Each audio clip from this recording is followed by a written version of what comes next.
Attorney Jennifer Sprague and Assistant District Attorney Shannon Buckingham. Well, good morning, everyone. Good morning, Counsel. Good morning. Good morning, Ms. Clancy. All right. The party's ready for the jury? Yes. All right. Bring them in.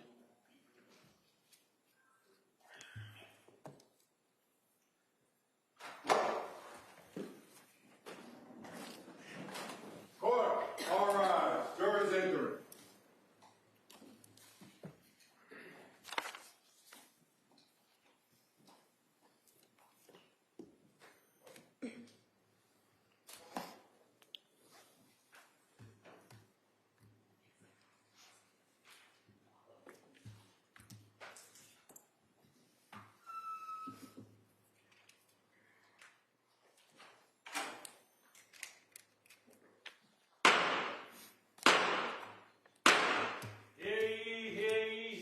All persons having anything to do before the Honorable William Sullivan, Justice of the Superior Court, now sitting in Plymouth within the full of the Commonwealth. Draw near, give your attendance, and you shall be heard.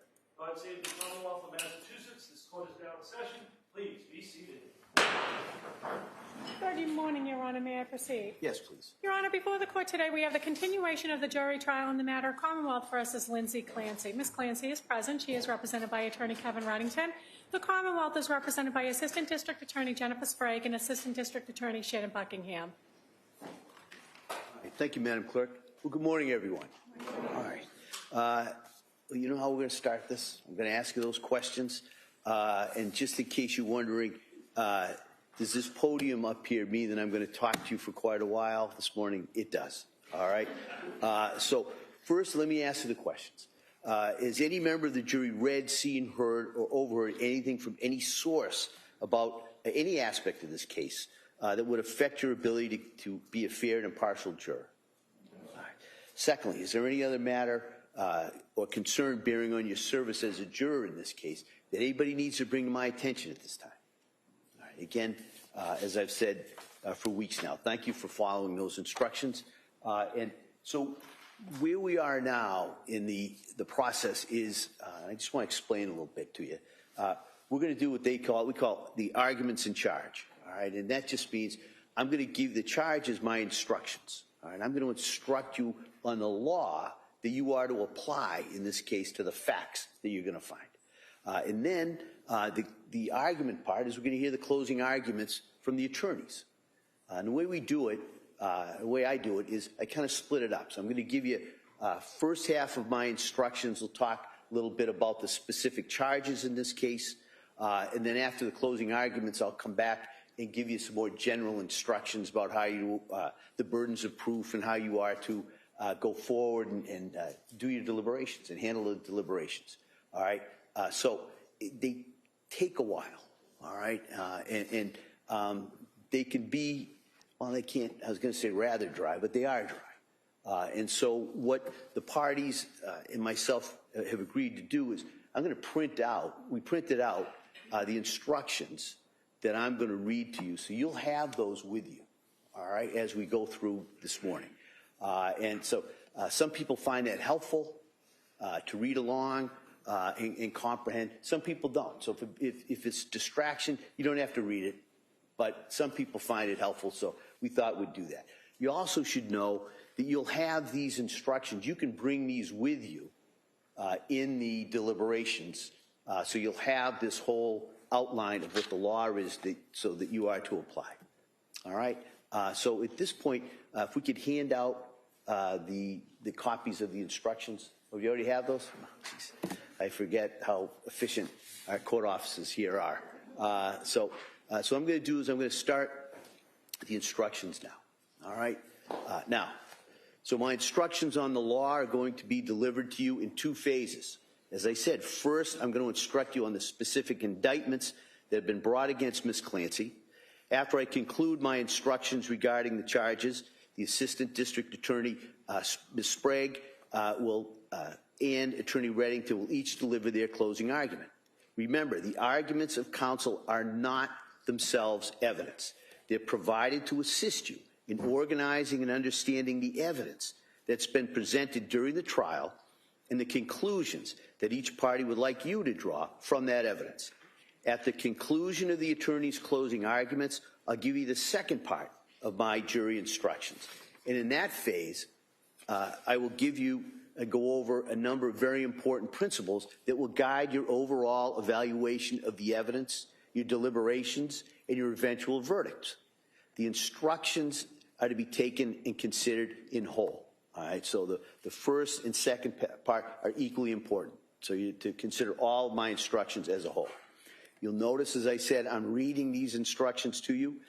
Excuse me. I apologize for doing that, but I have to give these instructions clearly and accurately. So as I said, to assist you in your deliberations, I provided you with written copies of these instructions. However, those written instructions are not a substitute for the oral instructions I'm giving now, so please listen carefully. All of my instructions are equally important.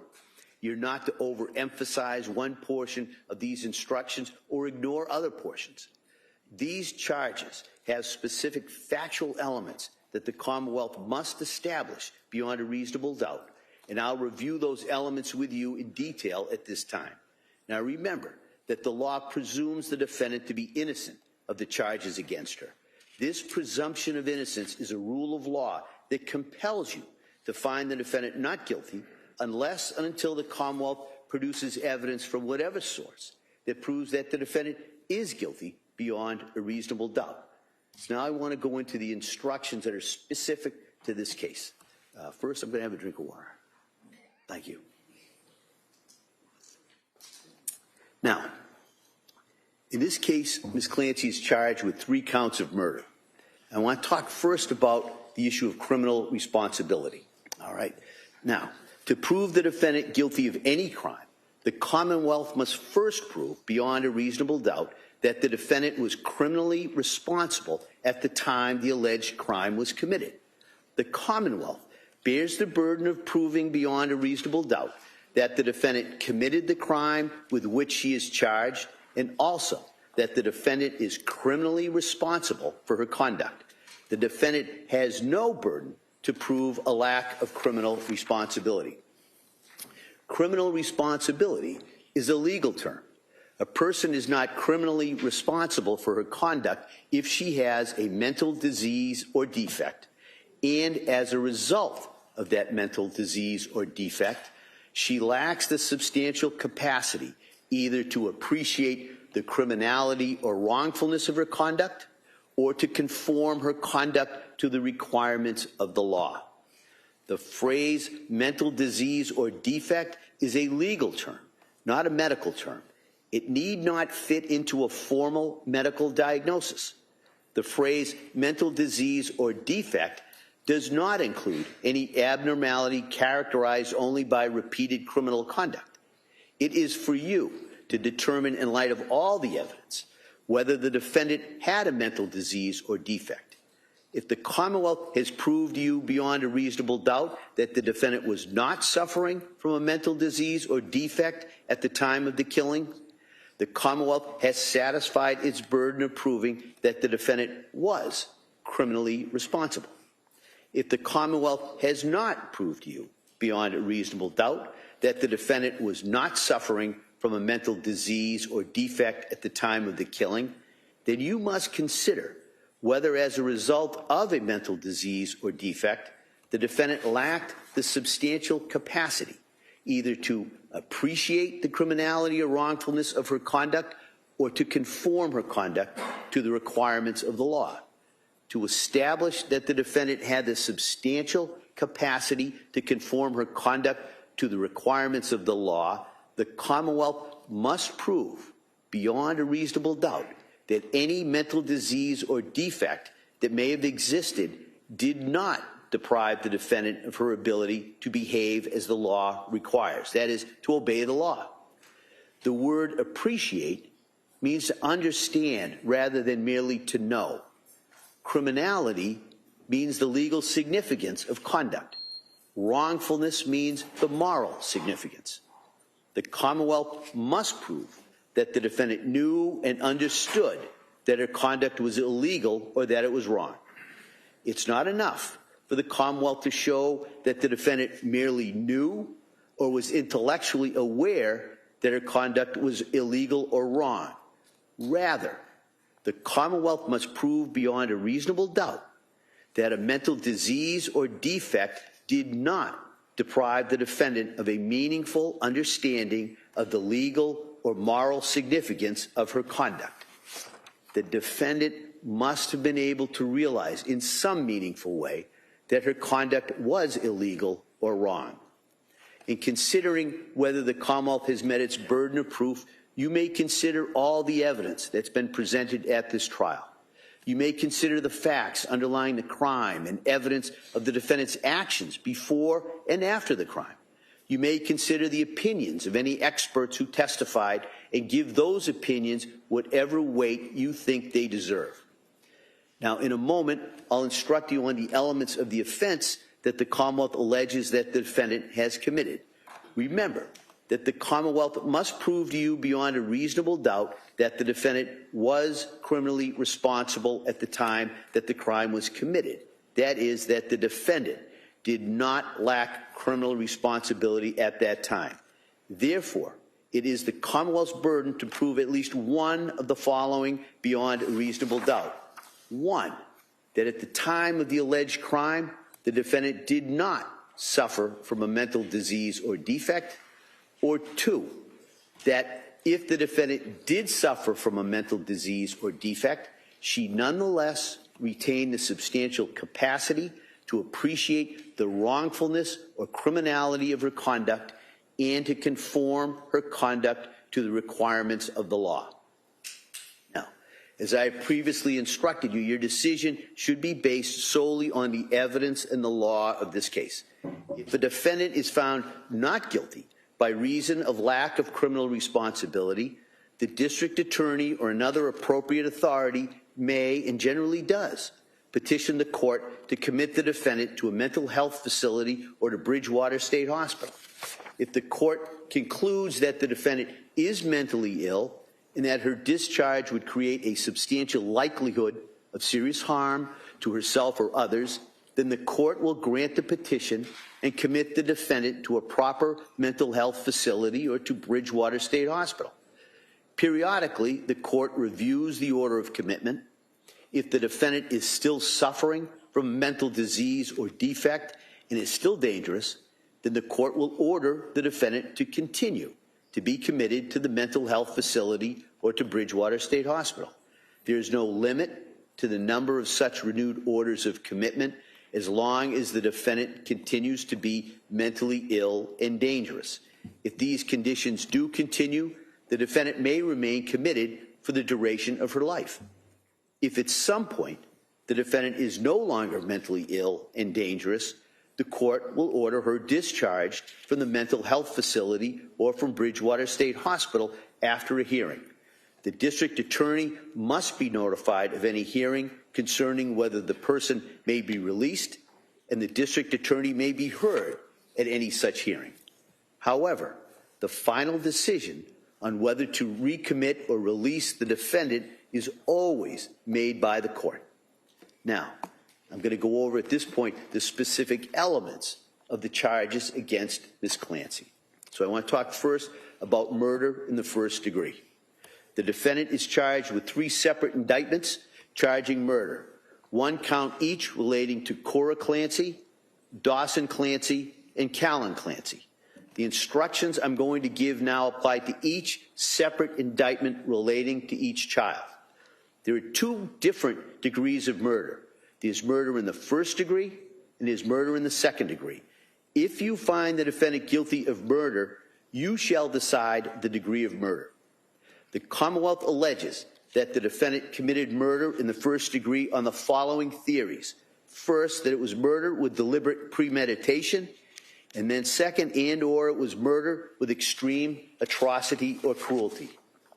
To find the defendant guilty on any of these theories of murder, you must be unanimous. That is, all of the deliberating jurors must agree that the Commonwealth has met its burden of proving every required element of that theory beyond a reasonable doubt.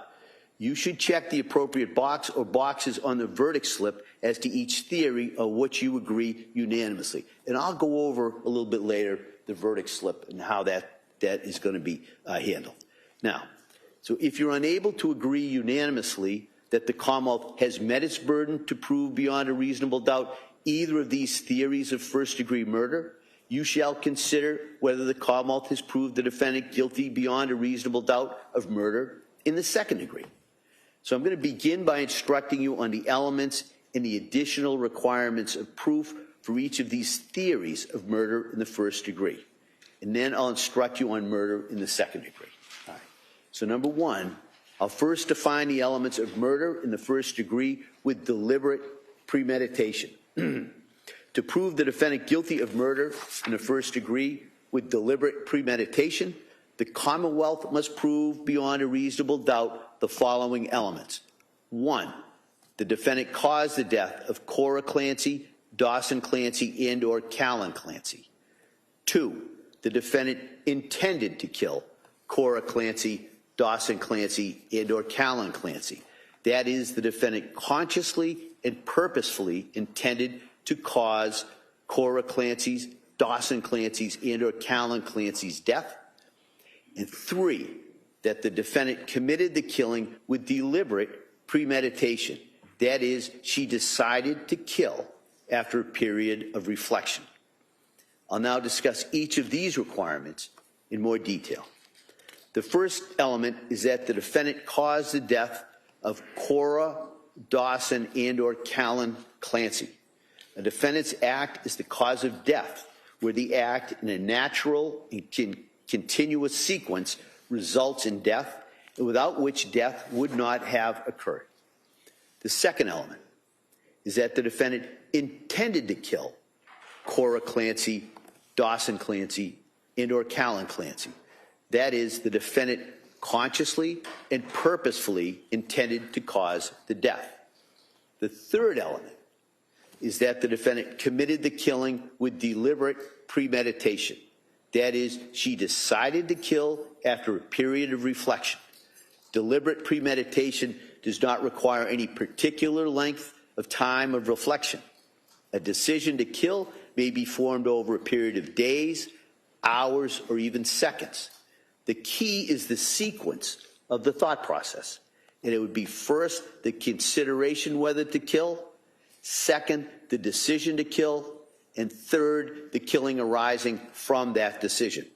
There is no deliberate premeditation where the action is taken so quickly that a defendant takes no time to reflect on the action and then to decide to do it. In deciding whether the defendant intended to kill the deceased and whether she formed that intent with deliberate premeditation, you may consider any credible evidence that the defendant suffered from a mental impairment or was affected by her consumption of prescription drugs. A defendant may form the required intent and act with deliberate premeditation even if she suffered from a mental impairment or consumed prescription drugs, but you may consider that evidence. Now, I want to talk about the second theory of first-degree murder, which is murder with extreme atrocity or cruelty. Now, you shall consider this theory of murder in the first degree regardless of whether or not you find that the Commonwealth has proved murder in the first degree with deliberate premeditation, which I just discussed. To prove the defendant guilty of murder with extreme atrocity or cruelty, the Commonwealth must prove the following elements beyond a reasonable doubt. 1, that the defendant caused the death of Cora Clancy, Dawson Clancy, and or Callan Clancy. Second element, the defendant either A, intended to kill Cora, Dawson, and or Callan Clancy, B, she intended to cause grievous bodily harm to Cora, Dawson, and or Callan Clancy, or C, intended to do an act which in the circumstances known to the defendant, a reasonable person would have known created a plain and strong likelihood that death would result. The third element was that the killing was committed with extreme atrocity and cruelty. Extreme atrocity or cruelty, I'm sorry. I'll now discuss each of these requirements in more detail. The first element to this theory is that the defendant caused the death of Cora Clancy, Dawson Clancy, and or Callan Clancy. A defendant's act is the cause of death, where the act is a natural and continuous sequence, results in death, without which death would not have occurred. The second element is about the defendant's intent, which the Commonwealth must prove in at least one of three ways. These are that the defendant, A, intended to kill Cora, Dawson, and or Callan Clancy, or B, intended to cause grievous bodily harm to Cora, Dawson, and or Callan Clancy, or C, intended to do an act which in the circumstances known to the defendant, a reasonable person would have known created a plain and strong likelihood that death would result. As you can see, to this intent element, the Commonwealth satisfies its burden if it proves the defendant's intent beyond a reasonable doubt in any one of those three ways. The first way of proving intent, that the defendant intended to kill, is the same as the second element of murder in the first degree with deliberate premeditation, which I discussed a few minutes ago. The second and third ways of proving intent are different from any element of murder in the first degree with deliberate premeditation. So, the second way is that the defendant intended to cause grievous bodily harm to Cora, Dawson, and or Callan Clancy. Grievous bodily harm means severe injury to the body. The third way to prove this is that the defendant intended to do an act which in the circumstances known to the defendant, a reasonable person would have known created a plain and strong likelihood that death would result. Let me help you to understand how to analyze this third way of proving the defendant's intent. You must first determine whether the defendant intended to perform the act that caused the death. So if you find that the defendant intended to perform the act, then you must determine what the defendant herself actually knew about the relevant circumstances at the time she acted. Then you must determine whether under the circumstances known to the defendant, a reasonable person would have known that the act created a plain and strong likelihood that death would result. In deciding whether the defendant intended to kill, intended to cause grievous bodily harm, or intended to do an act which in the circumstances known to the defendant, a reasonable person would have known created a plain and strong likelihood that death would result, you may consider any credible evidence that the defendant suffered from mental impairment or was affected by her consumption of prescription drugs.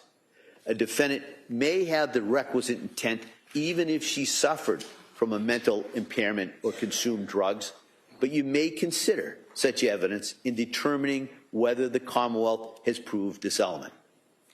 Now, the third element in this theory is that the killing was committed with extreme atrocity or cruelty.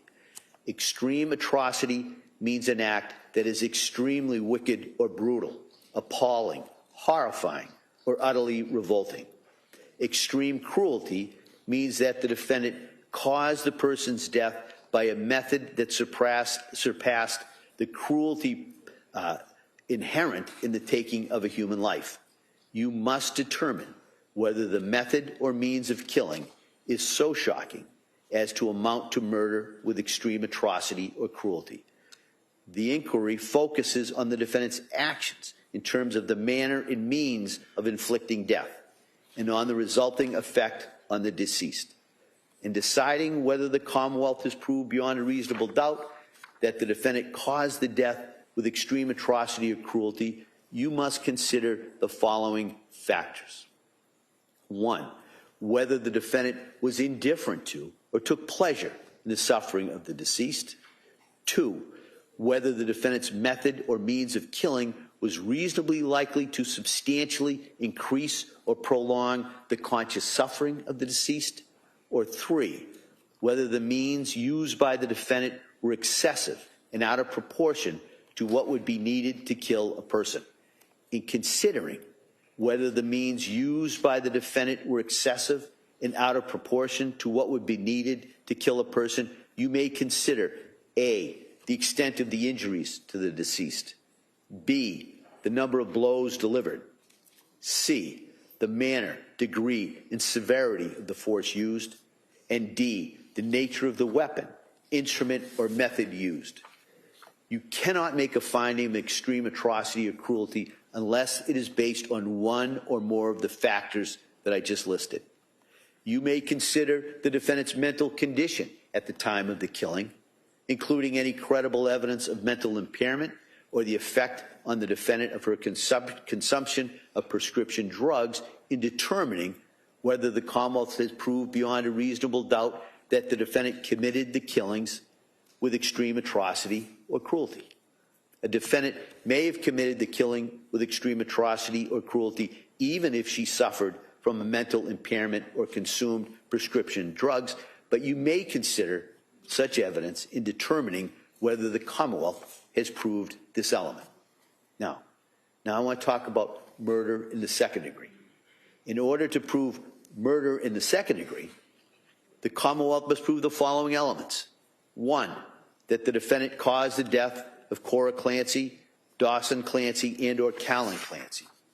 2, that the defendant A, intended to kill Cora Clancy, Dawson Clancy, and or Callan Clancy, or B, intended to cause grievous bodily harm to Cora Clancy, Dawson Clancy, and or Callan Clancy, or C, intended to do an act which in the circumstances known to the defendant, a reasonable person would have known created a plain and strong likelihood that death would result. The requirements of proof for murder in the second degree are the same as for murder in the first degree with extreme atrocity or cruelty, but without the element that the killing was committed with extreme atrocity. All right? And I discussed those elements earlier when I discussed the charge or the theory of first-degree murder committed with extreme atrocity or cruelty. So they're listed in that other section. All right. Now, I want to talk about manslaughter. If you find that the Commonwealth has not proven the charges of first-degree or second-degree murder, you shall consider the lesser offense of manslaughter. Now, manslaughter is an unlawful killing unintentionally caused by wanton or reckless conduct. Wanton or reckless conduct is intentional conduct that creates a high degree of likelihood that substantial harm will result to another person. An omission or failure to act may constitute wanton or reckless conduct only where the defendant has a duty to act. To prove that the defendant is guilty of manslaughter because of wanton or reckless conduct, the Commonwealth must prove the following elements beyond a reasonable doubt. 1, that the defendant caused the death of Cora, Dawson, and or Callan Clancy. 2, that the defendant intended the conduct that caused the death of Cora, Dawson, and or Callan Clancy. And 3, that the defendant's conduct was wanton or reckless. I'll now discuss each element in more detail. The first element is that the defendant caused the death of Cora, Dawson, and or Callan Clancy. As I've said before, the defendant's act is the cause of death, where the act in a natural and continuous sequence results in death, and without which death would not have occurred. The second element is that the defendant intended the conduct that caused the death. The Commonwealth is not required to prove that the defendant intended to cause the death. And the third element is that the defendant's conduct was wanton or reckless. Wanton or reckless conduct is conduct that creates a high degree of likelihood that substantial harm will result to another. It is conduct involving a grave risk of harm to another that a person undertakes with indifference to or disregard the consequences of such conduct. If the defendant realized the grave risk created by her conduct, her subsequent act amounts to wanton or reckless conduct, whether or not a reasonable person would have realized the risk of grave danger.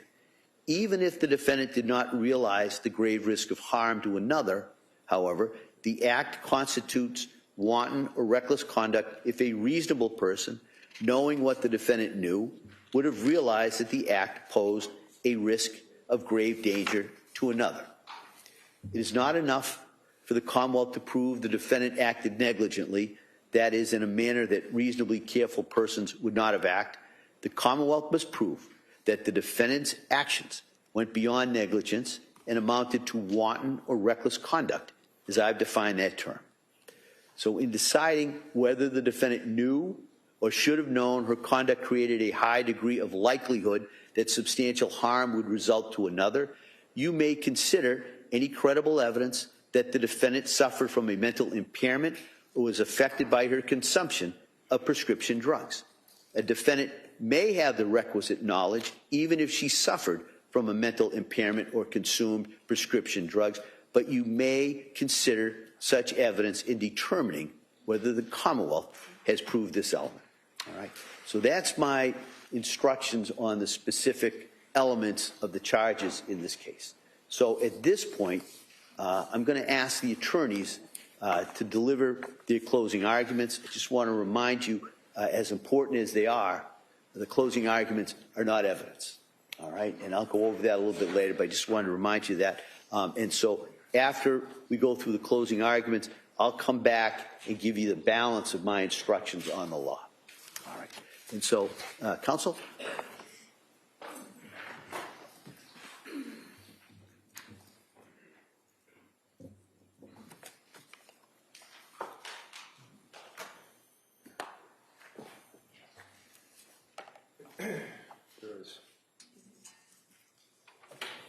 About 5 weeks ago that we met like this, and I indicated to you that thank you for incredible service.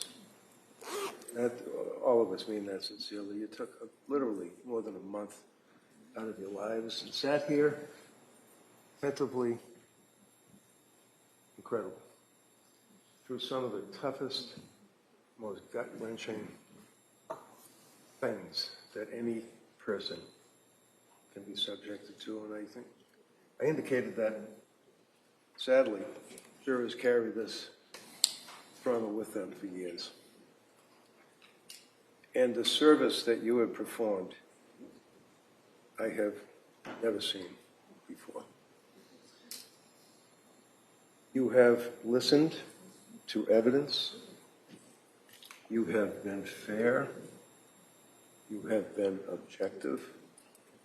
You've listened to the judge's instructions, and you've carried them into your heart, consistent with your oath, which is a very, very solemn oath. Passed between government and Lindsay, who has placed herself on her country, which country you are, as a jury of her peers. When you consider what's at stake here in the sense of what we've been dealing with, Cora, Dawson, Calvin.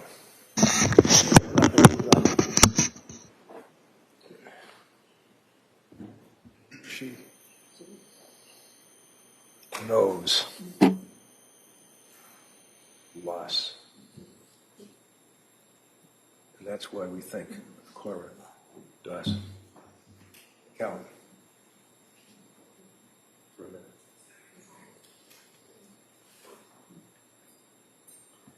They are the victims of this case. They are the victims of the horrible, horrific act that has been laid at your feet as jurors to decide whether or not Lindsay is guilty. Beyond a reasonable doubt, as His Honor instructed you and will instruct you, what that means, that standard of proof that we as citizens in this country are so blessed to have, proof beyond a reasonable doubt before the government charges any citizen with a crime. I don't care how many cops you have in here, how many DAs are sitting here, how many people are sitting in the front row, and they're all going to sit there and be proud of this prosecution. I told you in the opening statement that this is a prosecution that has ripped the soul out of this girl. This is what they had. This is their family.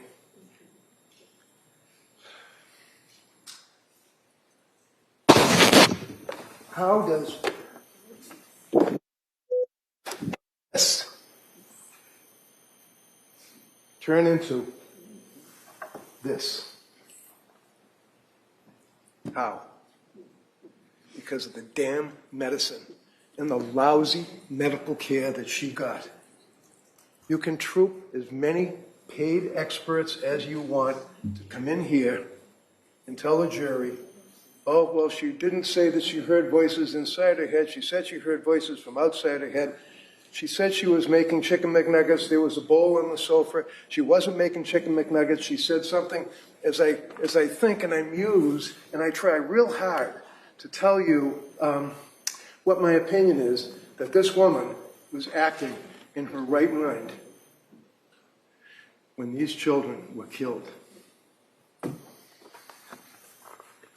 So, when you consider the evidence in this case, you consider the person who is in front of you, who is the defendant, as the government refers to her, and as His Honor will than likely tell you, even though a person is a defendant in our system of justice, you don't have to defend against anything. The government has the burden of proof. When the DA decides to charge someone with a crime, he has the burden of proof. His assistants have the burden of proof to prove, number one, that Lindsay is guilty of this offense beyond a reasonable doubt, and then prove, number two, that Lindsay, at the time, killed her children, was not suffering from a mental disease or defect that caused her to have a lack of substantial capacity to appreciate, to know, to realize that what was being done while she was in a psychosis. But we'll laugh about that. It's just another woman. I guess it's just going to make an excuse. She's depressed. GAD, general anxiety. Give her a couple of pills, she'll be all right. You know from looking at the objective evidence in this case, this young lady, believe me, I don't have many clients like that. This young lady did nothing wrong in her life. She was a nurse, a daughter, a wife, and a darn good mother. You can see from the objective evidence, you can see, and you'll have all the exhibits for you to look at, and you can see by looking at these photographs, which you will have in the jury room. You can see the Facebook postings. You can see what she indicates about, for example, I just randomly grabbed this one, a son, my prince, that they would have you think she killed him first, cruelly, because she didn't like him. That is repulsive. So she's living her life with Pat, her kids, having a great time that summer. Life is good. She had to go back to work. In an opening statement, I told you, I said, watch the evidence. Watch the manipulation. Because that's what this case was built upon originally, and how it developed as the case progressed until it's in front of you. And how does that happen? Well, in the very beginning, going all the way back to when the first 911 call that you had to suffer through was made, you could hear in the voice, Pat Clancy, the horror, what he had obviously experienced. You can see from the evidence that's before you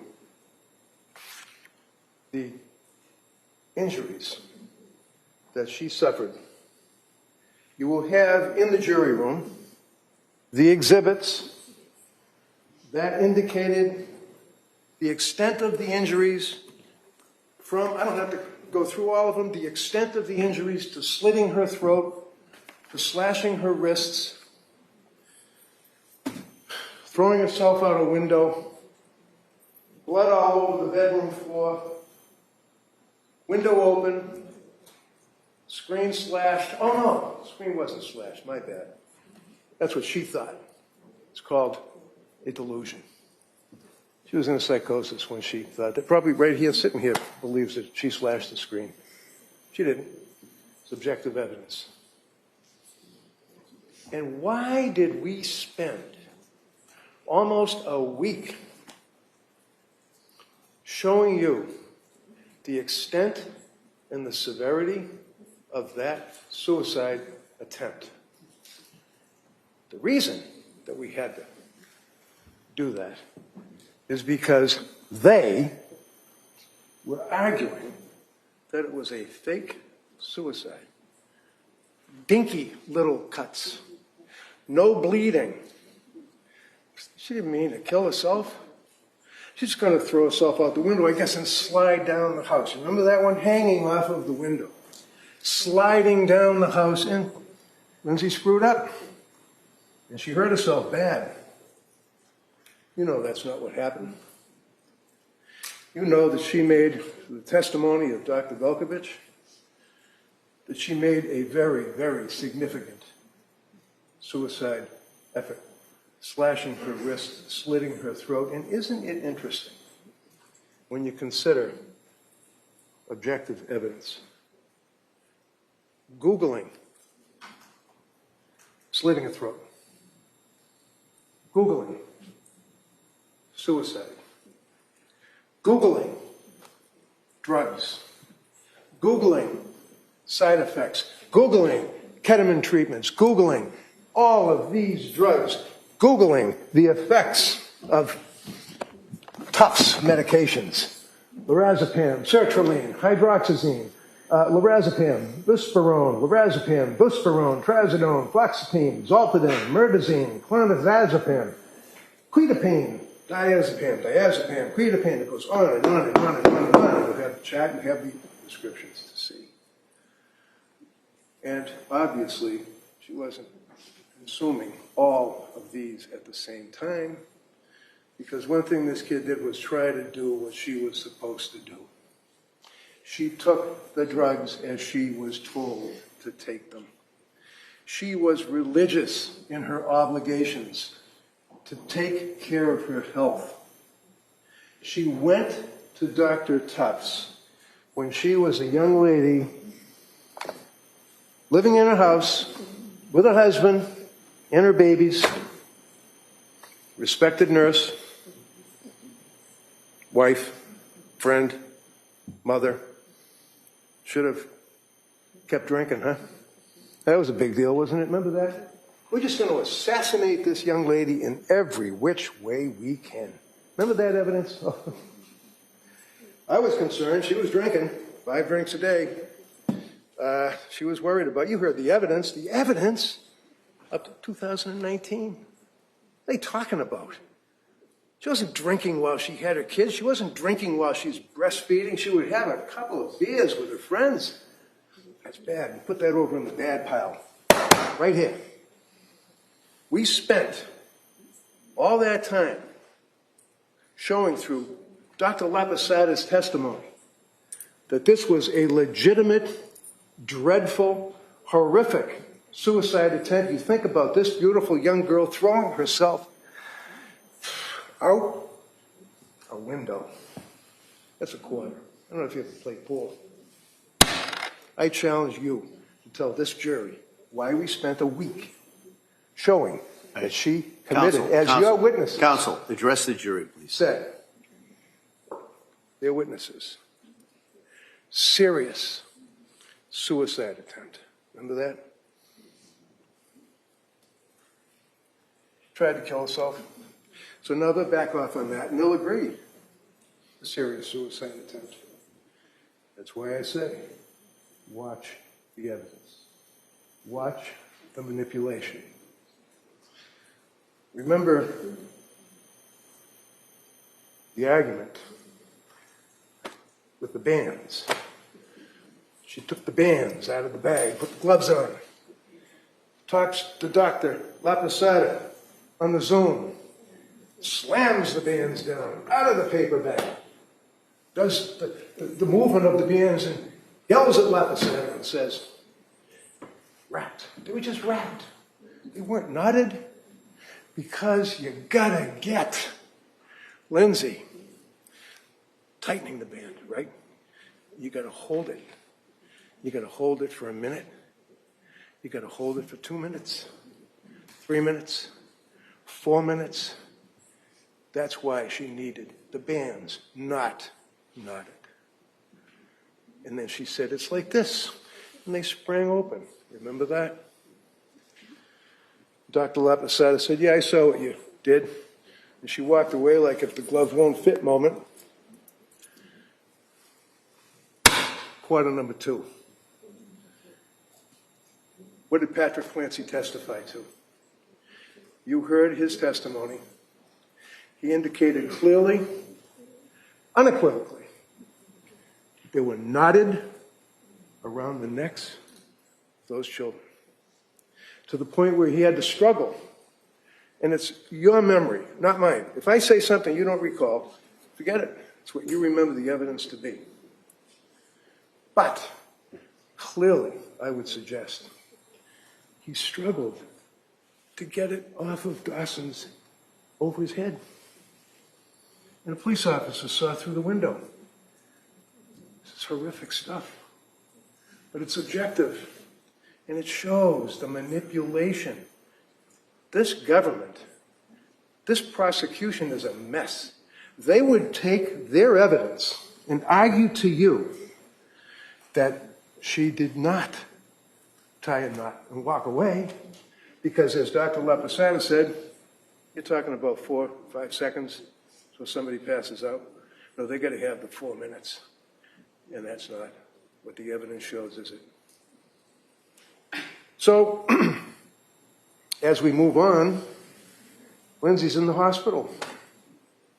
And this whole thing about conversations, and she's talking to people, and the kids are in the basement, her throat was crushed. You heard the 911 team. You draw the inference, whether or not there's a conversation about where the children are. I tried to kill myself, the kids are in the basement, all that. You determine whether or not that was something that could be discerned. And the police investigation, because as His Honor indicates, there are two things here. Number one, proof beyond a reasonable doubt that she's guilty, and number two, proof beyond a reasonable doubt that she was not suffering from a disease or defect, as His Honor instructed you at the time of these killings. Those are the two things they have to prove. And when the police charge somebody with a criminal offense, they have an obligation to investigate. At the end of the day, when you're talking about, well, we've got the charges are before the court, you can sit there in the court, you can feel proud of yourself. Did you do a good investigation? Do you even know what this, you'll see the photograph of the cup and the powder. What is it? They don't even analyze it. Did they take pictures? Did they analyze? Did they test the blood? Lousy investigation of this. Well, that's okay, because she was guilty, and they put her in the hospital, and she's the evil woman that killed the 3 innocent kids. And they're going to stand there while she's chained to the bed, paralyzed. You heard testimony from Dr. Zeisel. They weren't little fluffy cuffs that were securing her to the bed. They were handcuffs, not the medical treatment.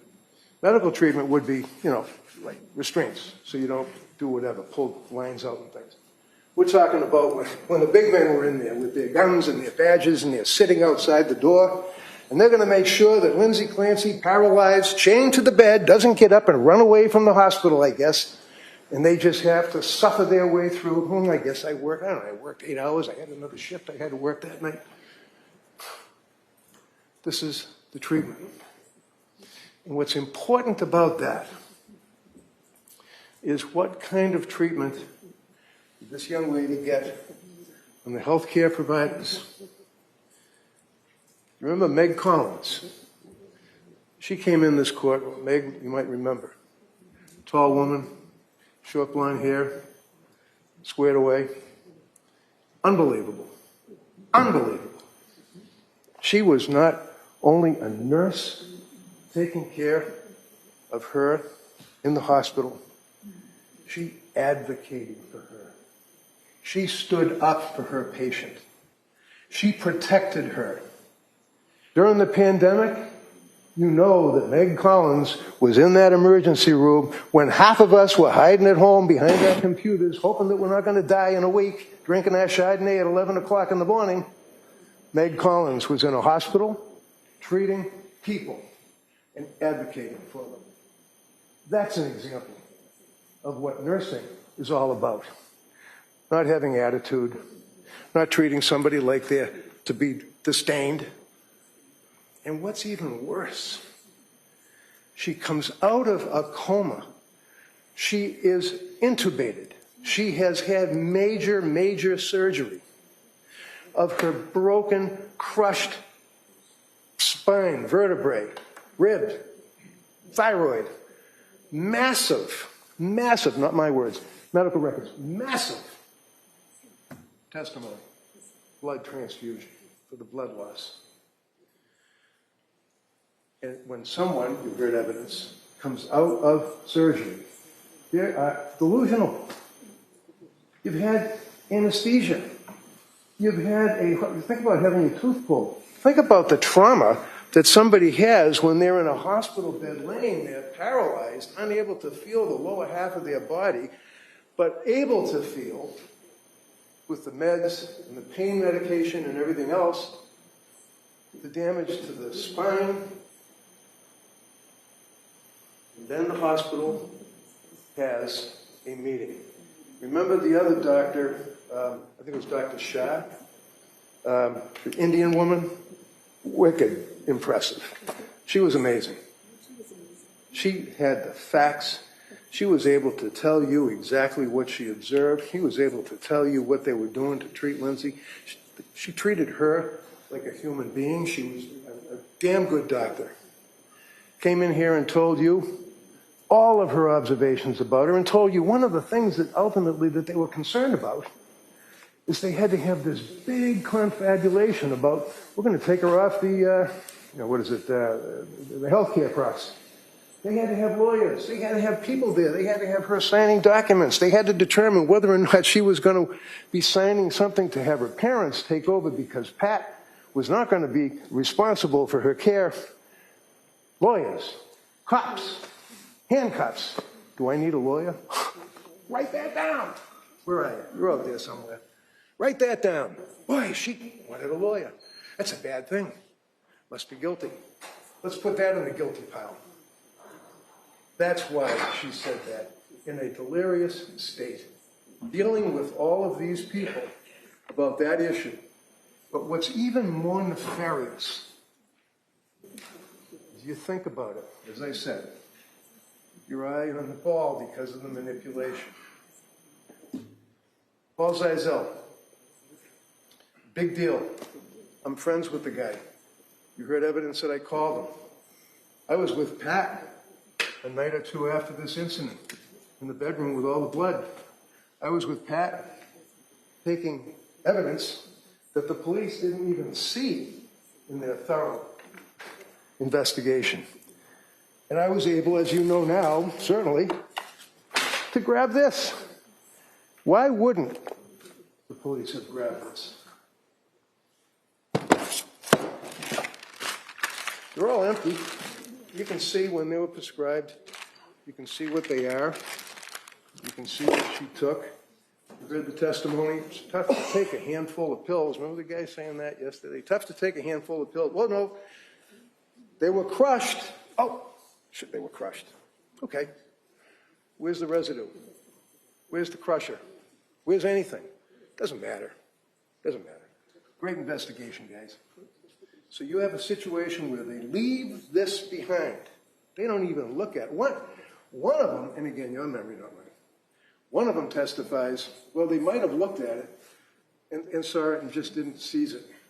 Seriously? They go down to the kitchen, they seized every pill bottle that was in the cabinet, along with the books. And speaking of books, one of the things that they found, smoking gun. Good moms have scary thoughts. Hallelujah. Put that in the guilty pile. We're going to put this in a plastic bag. We're going to show it to a jury so they know that this young lady had scary thoughts. Turns out that Jolada gave it to her. So you have this evidence. You have evidence of sleep aids. You have evidence in the bag. Because obviously this stuff was just thrown in there. It wasn't in a bag when I saw it inside this thing here, and we seized it. And we held it for 3.5 years. Anybody care about it? No. You had evidence that the police knew that I had it. They could have it, they could look at it, they could analyze it, do whatever they wanted. They didn't have to. This here, you heard evidence. This is a little wish jar that they bought on their honeymoon in Hawaii many years prior to even having kids. And when you look inside it, you see that there's all sorts of little folded up pieces of paper. Some of them are dated, some of them aren't. They go all the way back to 2017, 2018, 20. And they reference her wishes to have healthy kids, her wishes for her kids to be successful, her wishes to have a good birth, second time around, hoping for a good birth, worrying about the child with the, what do you call it, I forget, where they rub the thing like. This woman lived for her kids until she had the pleasure running into Dr. Tufts of her 2 months experience. And after she ran into Dr. Tufts, it was not a wonderful life anymore. And what did Dr. Tufts do? And everybody laughs at me. I said the television. Okay, I know it's a telemedical thing on your telephone or on a Zoom. Take more pills. You have the medical records. You heard the testimony. You know her concerns. You know her fears. Does this seem like a young lady that didn't care and wanted to score more drugs off somebody? That's another repulsive allegation. I think the evidence is pretty clear. There's no basis for that at all. She was scared. September into October of 22, young, vibrant, hardworking, you've heard all this, not my words, witnesses' words, holding goals for herself. Hardworking nurse, hardworking mother, would take the kids to the Kingsbury Club. That's another thing. Sounds pretty snooty, doesn't it? Oh, they're at the Kingsbury Club. It's a swimming pool and a place where you can exercise. Watch the manipulation. Because now you've got a situation where you've got manipulation with the Kingsbury Club, you've got manipulation with these other items here, and you've also got manipulation of Paul Zeisel told Lindsay what to say. Say that you're hearing voices. Think about how ugly that is. Because you know, beyond a reasonable doubt, even though we don't have any proof, we have no burden. You heard from Sheila. Remember Sheila, the woman that's the reverend or whatever, she's the chaplain at the Brigham and Women's Hospital. She didn't know Lindsay from anybody that night when she came in all broken up. And she told you that she continued. She was there when Lindsay came out of, was extubated. She was there when Lindsay was going through her treatments. She was there for 8 days before Paul Zeisel even knew Lindsay existed. But they would be in here telling you that Lindsay saw the psychologist because the lawyer went and got the psychologist to go and speak to her. And then you have these guys here, the cops. They're having meetings, talking about it. They're talking about it. Must have been the shrink. Must have been the psychologist. Must have been Zeisel. He's the guy that told her what to say, and he did not. How can you ruin a man's reputation with the career that he has had and still has, thankfully, to put him in a position where he tells a broken young woman who is vilified by our society for killing her 3 children, that he goes in the hospital and tells her to say she heard voices? Disgusting. So now you know that she told Sheila first that she heard voices. Command hallucinations. She didn't say command hallucinations. I heard voices. It was a male voice. Told me. You had these other guys that came in. The government's rebuttal witnesses. Very, very impressive. Very, very impressive. The first 2. Mac, put him aside. You've got the other doctor as well. So Mac is, why he was freaked out when I asked him where he stayed, and the other guy looked at me like his eyes were bugging. Why did I ask where he stayed? Whatever. Point is, they don't see her for years. Years. And why? The other guy, Halburn, I think it was Halburn, he had to wait until maybe it was the last man, I forget. They had to process his payment from the DA's office through the school. Who cares? If you have an obligation to try and be objective, to try and even look as though you're competent and objective, why would you wait for so long? Why would you go with another guy? Why would you take this young lady and have her in a room and question her, one right after the other? Wouldn't you like to sit there and be questioned by Dr. Mack? Boy, that'd be an experience. For 3 hours, 4 hours. And the other guy is going to pepper his questions at her as well between that period. And the next day, she can take tests. And then go back at it again with Mack and with Halbrun. And she was cooperative. She was pleasant. She was friendly. She answered the questions, and she owned what she did. Huh? She never ran from anything. She's gone through evaluation after evaluation after evaluation, recorded. You'll have the video to look at as they're questioning her, as she's sitting there in her wheelchair, hour after hour after hour, 3 years after this incident, but that's okay. They're busy. Paul Zeisel was there, literally, in Brigham and Women's, because I called him. Because I was asked to represent this young lady who heard evidence. I saw her in the hospital. I saw her laying in the bed broken. I saw her laying in the bed practically dead. I reached out to Dr. Zeisel. And I asked him, please, can you talk to this woman? Concerned, as he testified, for her mental well-being. What kind of demons, what kind of horror was in her mind as she lay there paralyzed and hurting and medicated, swollen, tubes, pops, chains. He went and talked to her. Big deal.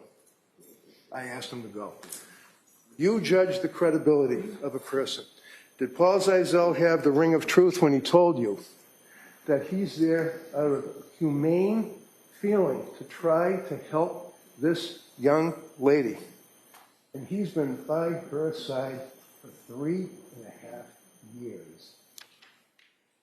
Same thing as Sheila. Why would Sheila, for all this time, visit with Lindsay as she testified at the Tewksbury Hospital? She's not getting paid. She's not a hired gun. She's not somebody that's coming in to say something at my request. She loves Lindsay. He's a good kid. He's a beautiful soul. So you have Zeisel that has been with her all that time. You've got Sheila who's been with her all that time. You've got evidence that her mom and dad who lived in Connecticut come up and they stay and they visit with her and that they sit with her, and God forbid they actually sometimes had dinner. Remember that? They get the Tewksbury records. Boy, there's a good score. Let's go through the Tewksbury records and see what she's doing on the anniversary of the deaths. How about on their birthdays? Can you see them sitting there going through the medical records? Okay, doctor, what did she do then? She propelled herself down the hallway, met with her parents, laughed, had dinner, watched TV, talked on the telephone. God forbid. She's not curled up in the fetal position, wailing, self-flagellating constantly for 3.5 years. She's acting like a human being trying to exist. But they go through the records and they want to get those dates and use them against her. Manipulation. And then you consider we're 3 weeks away from a trial. The guy yesterday that's looking up to the heavens while he's testifying, Caesar, tells you that he wanted to establish a rapport. Can you imagine? You know that you're 3 weeks away from your murder trial, and you know that this is doctor number 3 who's been hired by the government to come in and evaluate you and testify against you, and he's going to establish a rapport. There is no rapport, but yet she was cooperative, she was friendly.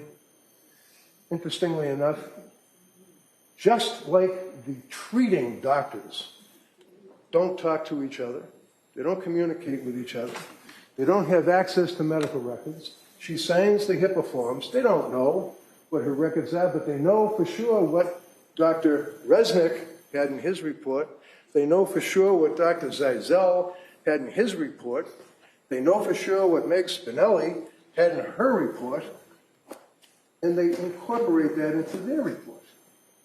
But then you have the MMPI and the other psychological tests that were administered to her on the second day of the Mac Heilbrunn team interviewing, interrogating, questioning her. She passes the MMPI. Testimony is presented. She answered the MMPI honestly. And they're pertaining to state of mind. They're pertaining to questions about what occurred. They're questioning this young lady as to what her state of mind was then, in the middle, and now. And she didn't lie. She didn't malinga. She didn't exaggerate, and more importantly, if anything, she minimizes. But she certainly was off the chart on the suicide scale. And then you have testimony from Dr. Resnick, Dr. Zeisel, Dr. Condon. And they were paid for their testimony. We're all paid, like I said, not the jury so much, but the judge, myself, Chrissy, everybody gets paid. These doctors came in and testified. Phil Resnick, the man is something out of a scary movie. He has the world record of investigating, examining, and treating people in psychosis that kill their children, filicide. He has a world-renowned record for checking fakers to see if a person is malingering. Their doctor agreed that his article on Voices is a leading article with research in the world. Their doctor agreed that he, Bill Resnick, is an expert on malingering. You heard him testify by Zoom because he had surgery. But he showed up by Zoom and testified that, again, 4 months after this incident, he met with Lindsay, he evaluated Lindsay, compared, looked at all the records, just like all the rest of them. Everyone says they looked at all the records, the police reports, grand jury minutes, everything else.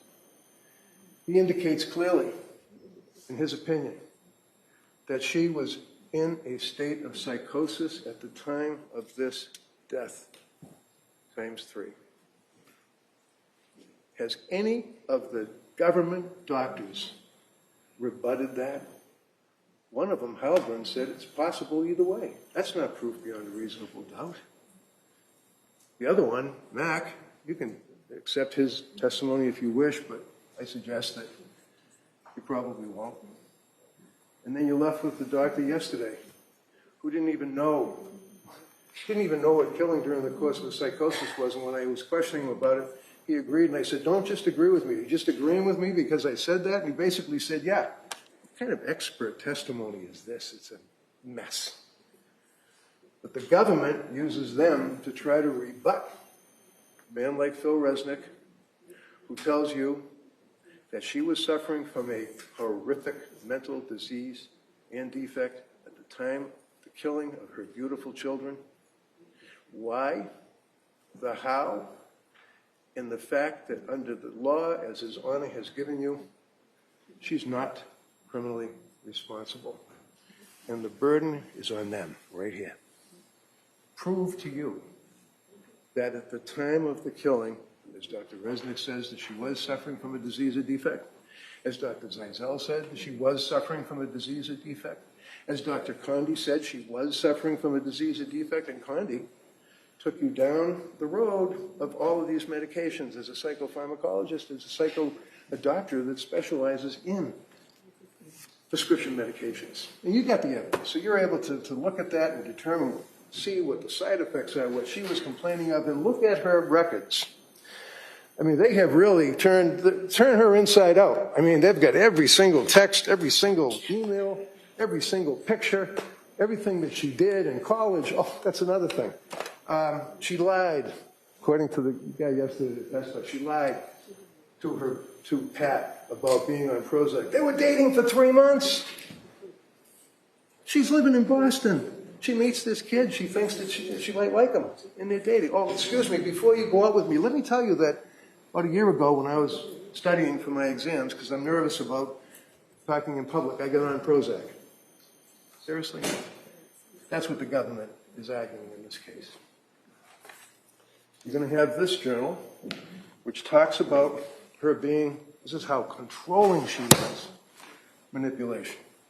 In the opening statement, you may recall that the district attorney said that she was a hard-charging, manipulating woman that was controlling, and everything in their life was controlled, and she ran it to the water, to the carrots, to the beets.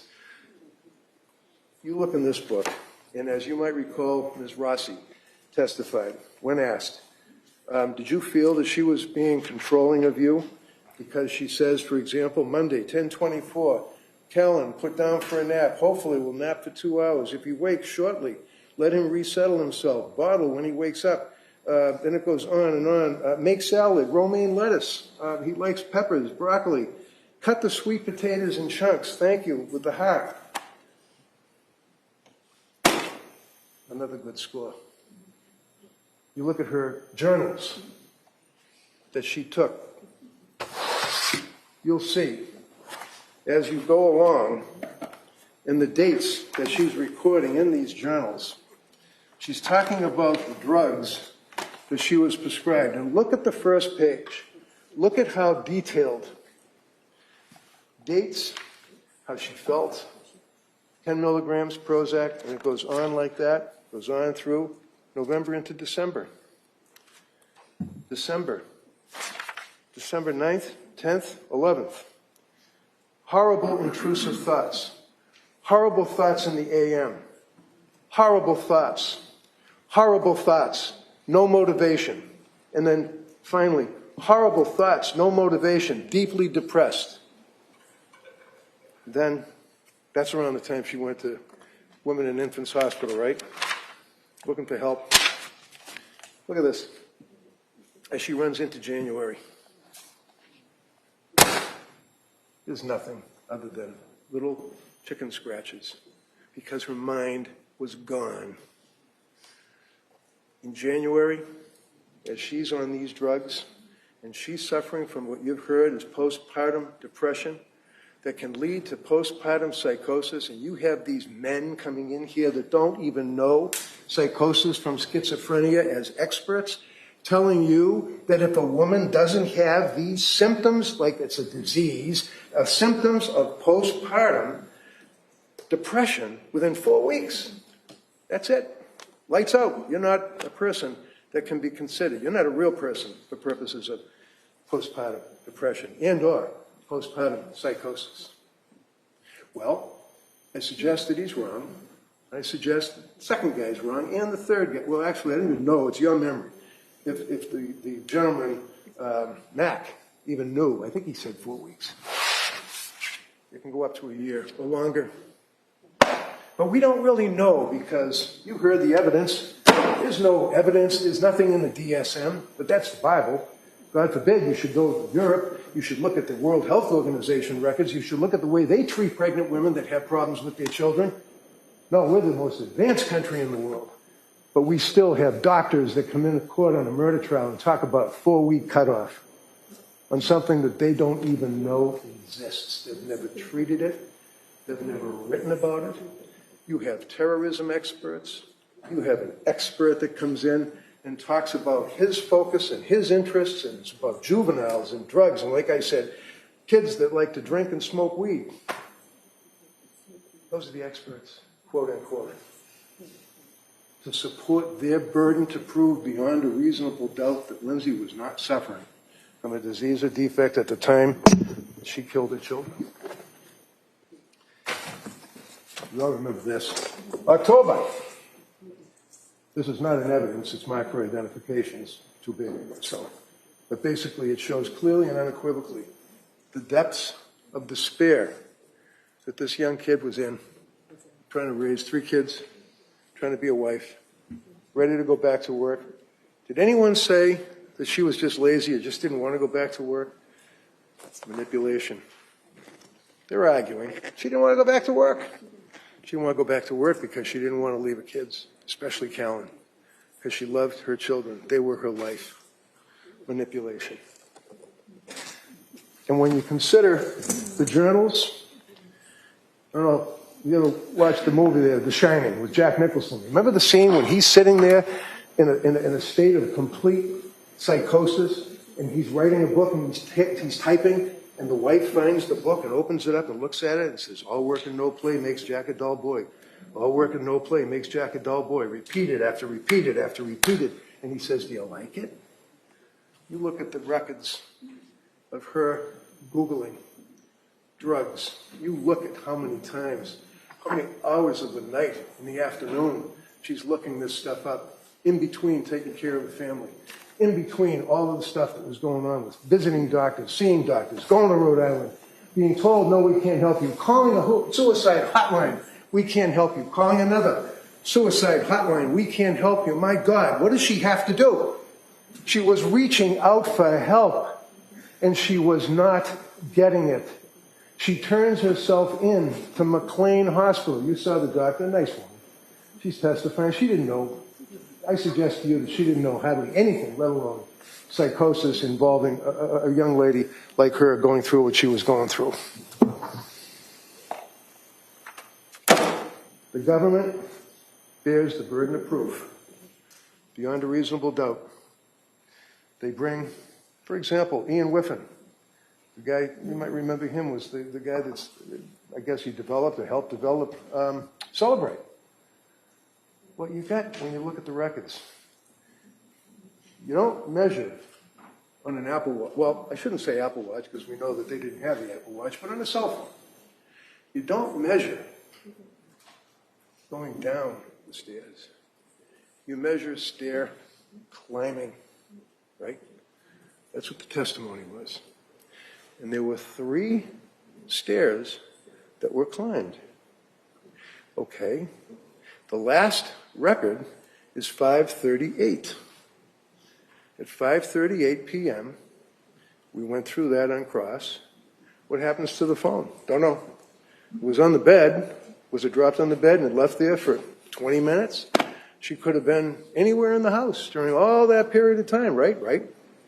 You've got a compressed period of time that Patrick leaves to go to the restaurant to pick up the CV, and you heard the guy yesterday say, and then she sent him off to go to CBS. It's on the way. It's on the way. She didn't want him out of the house long. She was in distress. She wanted him home to help with the bathing, to help with the kids, to help putting them to bed. How long is he going to be gone? She Googles it. Is that something that is so nefarious?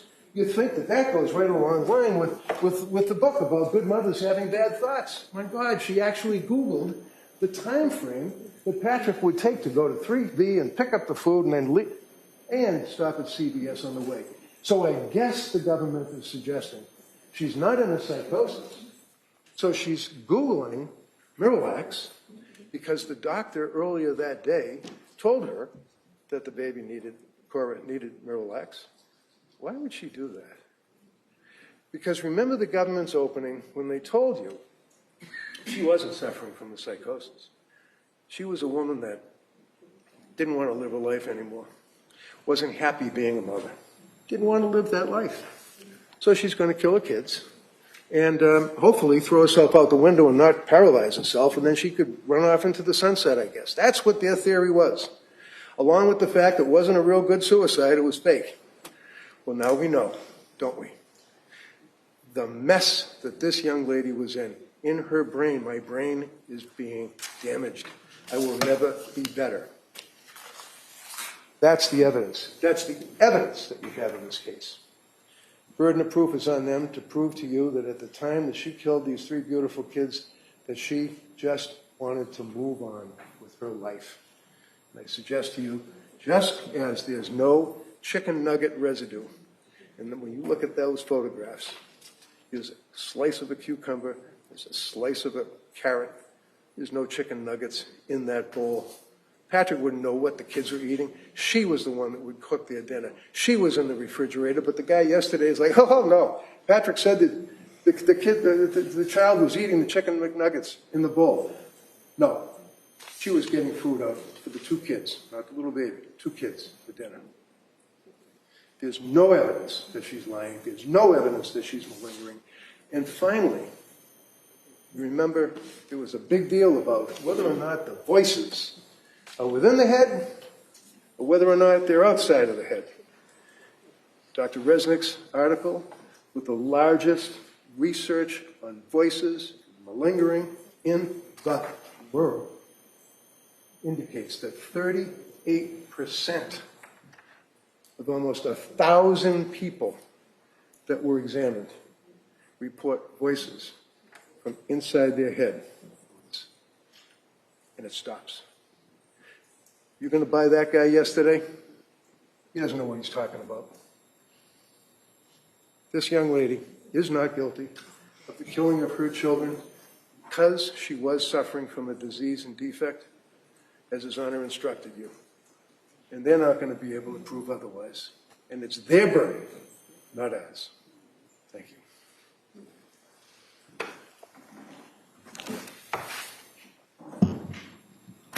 All right, Como.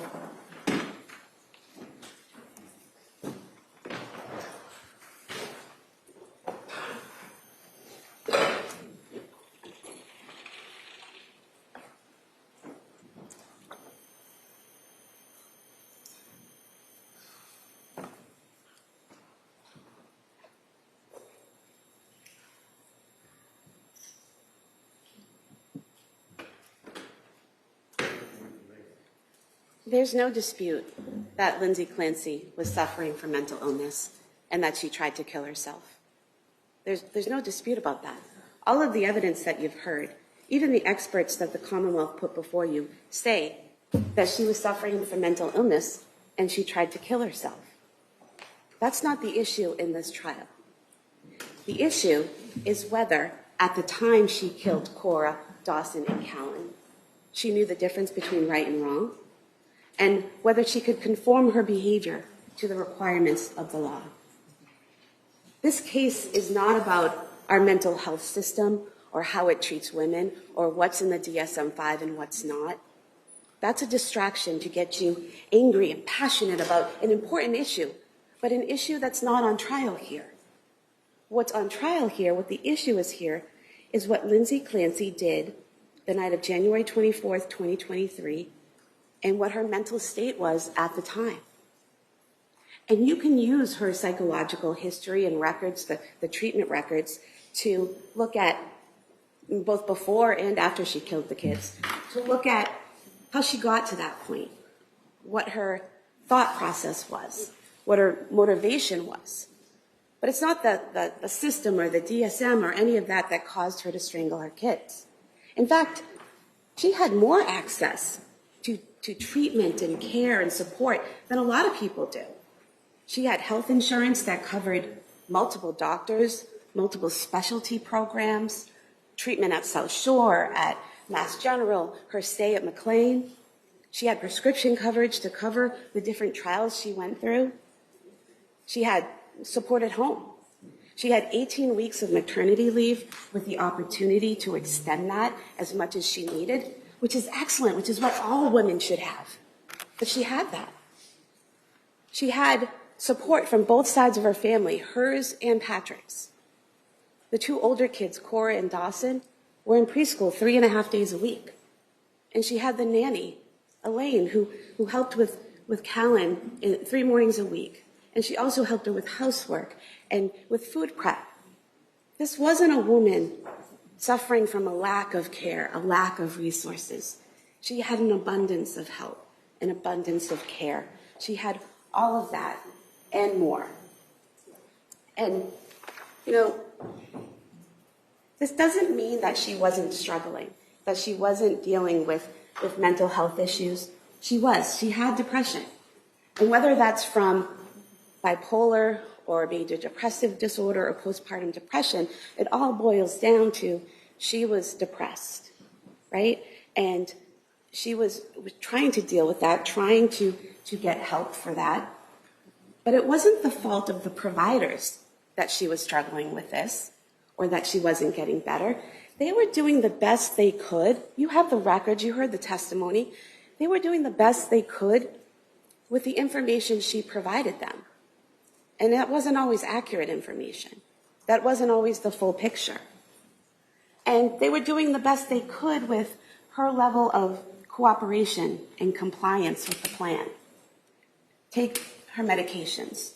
You know from the records and from the pill bottles what she was prescribed and how she was supposed to take those medications. And you know from the pill bottles what she actually took. And sometimes those two things didn't align with what she told her providers, what she told Patrick, what she told her mother. You take the Zoloft, for example. The prescription was for 1 25 milligram pill a day for 7 days, and then to go up to the 50 milligrams after 7 days. She told Dr. Tufts that she took the pills as prescribed for 7 days, went up on the 8th day to 50 milligrams, and that's when she had the insomnia and the other side effects and symptoms. She told Patrick that she took the pills for 7 days and they had no effect, so she called Dr. Tufts, who then told her to increase the dose. Well, you know what she told Patrick is not accurate because the pill bottle says, take it for a week and then increase it. That was the plan from the beginning. That wasn't the result of a phone call to Dr. Tufts. And you know what she told Dr. Tufts isn't accurate either because only 7 pills were taken from the bottle. So that leaves you 2 options. Either she took the medication as prescribed, 1 pill a day for 7 days, and then didn't increase it, which she says is what caused the side effects and the insomnia, or what she did was not take it as prescribed. She didn't do it 7 days and ease into it and then increase it. She either missed a dose or increased it early before she was supposed to. Either scenario is not good. She knows as a nurse the importance of following the instructions of your medications. She knows how important it is to follow the plan and do what's on the bottle and do what your provider tells you and to give that accurate information to your provider. She didn't say, I went up to 50 too early. Maybe they could have adjusted that and tried the 25 milligram for longer and eased her into it. But no, she told her that she did what she was told and then went up and had these problems. So you can see that in a lot of the medications she has. You have the pill bottles that were turned in by Patrick, and a lot of them don't even have many pills missing from the bottles. Some of them have none. The Buspar prescription, the first one, there's only 2 pills missing. The second prescription, no pills missing. The Lamictal, she never took those pills at all until the night she tried to kill herself. So there's a lack of compliance there, a lack of follow-through, a lack of communication with her providers about what was happening with her and how she was taking the medications. And defense wants you to believe that this is a woman who's begging for help and willing to do anything and everything her providers tell her to do to get better. And she was asking for help. She wanted help. She wanted to get better. But she wanted to get better on her own terms, doing things her way, the way she thought she should do them. And as a nurse, she knew that's not the right way to approach it. She knew that an accurate medical history, accurate information about your side effects and symptoms, what your thoughts are, that's important for your providers to know. And she didn't do it. And it seems that the reason that she's not necessarily fully compliant and she's doing what she wants to do is she has this desire to be herself again. She just wants to go back to who she was. And she wants it now. And she doesn't want any side effects. She just wants to be herself again and wants it now. And that's understandable. That's relatable, to want to get that magic pill that will fix you immediately and you can go back to being yourself. But she knew that's not how it worked. And you know that's what she was thinking, because in the searches on her phone, she's searching for things like, which antidepressant works the fastest? How fast does Wellbutrin work? And she's searching all of these different medications for the side effects and symptoms, some of them that she never even discusses with her doctors. And, again, it's relatable that she wants to get back to where she was, but she had discussions with her providers about how these medications work and that it takes time for them to get into your system and it takes time for them to work. She even texted her mother about that, about how she knew that she had to be patient, that it took weeks for the amitriptyline, for example, to get into her system and worked. And she knew all of this, and she couldn't be patient. She couldn't wait. She wanted it faster. She even told Dr. Tufts, it's a note in the records, that she knew the problem was that she wasn't focusing on one provider and following one plan. She knew that going from doctor to doctor, practice to practice, South Shore to MGH, to different programs, not the best way to deal with the situation. She said it in her own words to Dr. Tufts, you need to stick with one provider and stick with one plan to see if it works. And she actually turned down help from at least 2 locations at various points.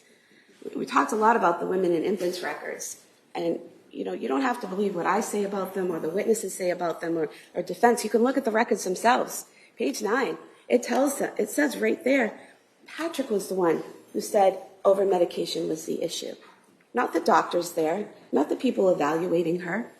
What they put was depression, RO, rule out adverse medication effects. That means they have to look into it to see if medication's a problem.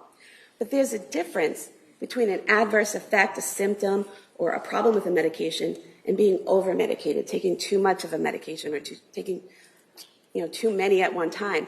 There's a difference there. And women and infants never said she was over-medicated. What they also don't do is turn her away. It's not that she went there and they said, can't help you, go away. They told her, it's in the records, based on the onset of her symptoms, they weren't sure if it was postpartum or peripartum. They saw she had an issue. They wanted to help her. It says there, we offered her. They offered her 3 programs. They offered her the inpatient medical management program. They offered her a partial hospitalization program for general mental health. And they offered her an outpatient program. It shows they put a lot of thought into that, into offering her this care. When they gave her 3 separate options, considering she's a young mom, maybe she doesn't want to be away from home, but we'll give her the option of being in the hospital and getting her medications right. But we'll also give her the option of the partial hospitalization where she can, be here during the day and go home to her kids in the evening. And then that third option of being an outpatient and being able to be at home with her kids and come in for appointments. It was very thoughtful of them. It was very well planned out to give her these 3 options. And it's kind of the exact opposite of just turning someone away and saying, go away, we can't help you. And her response, well, I'm going to talk to my provider about it for guidance. And she goes to Dr. Tufts. She sees Gelada at some point. You look at the records, she never discussed those options with them. She told them that women and infants turned her away and said she didn't qualify for the program. She didn't discuss those 3 programs that they offered her. So basically, they give her this offer of help, 3 different forms of help, and she says, no, doesn't want to do them, and doesn't discuss it with her provider. And also that first time she goes to Mass General, to the emergency room, they offer her a bed at McLean, and she turns it down. She wants help. No one's saying she doesn't want help, but she's making these decisions and doing these things that aren't helping her get help, that are turning away help, because she wants the help in a certain way, in a certain time frame. And, you know, all during this time, between September and December of 2022, she's interacting with friends, with family, teachers, gym staff, the nanny, people at gymnastics, interacting with them in public spaces, in public ways, driving her kids around, all throughout that time, able to know the difference between right and wrong, able to conform her behavior to the law and to the requirements of society, and interacting with others and presenting herself as a functioning adult, a functioning mom. You know that she knew the difference between right and wrong during that time because she had those thoughts at the beginning of December of harming her kids. And she told Patrick and her mother about them. But who she didn't tell is important and very telling. She didn't tell a single provider, not Tufts, not Gelada, not Jennifer McAllister, not Dukes, no one at McLean, no one at MGH, no one at South Shore. Didn't tell any of them. And why? Because the police might take away her kids. That's a rational thought. That telling mandated reporters that you're having a thought of harming your kids, that they might be taken away for their safety, that's a rational thought. And it also shows she knew it was a bad thought, a wrong thought. Because you don't think someone's going to take your kids away because you're thinking something positive or neutral. It's because it's bad, it's because it's wrong, it's because it's against the law. So she knew that it was wrong. And she was able to conform her behavior to the law because she didn't tell those providers. She went in and met with them and talked about what she was experiencing and talked about her depression. And not only did she not tell them, she lied to them. They asked her, are you having thoughts of harming others? Do you have homicidal ideation? She told Tufts no. She told Gelada no. She told Dukes no. She told Goodhart no. Every day at McLean, she said no. At MGH, she said no. So not only is she hiding it, she's lying about it. She's controlling her behavior. She's controlling the presentation she presents to her providers.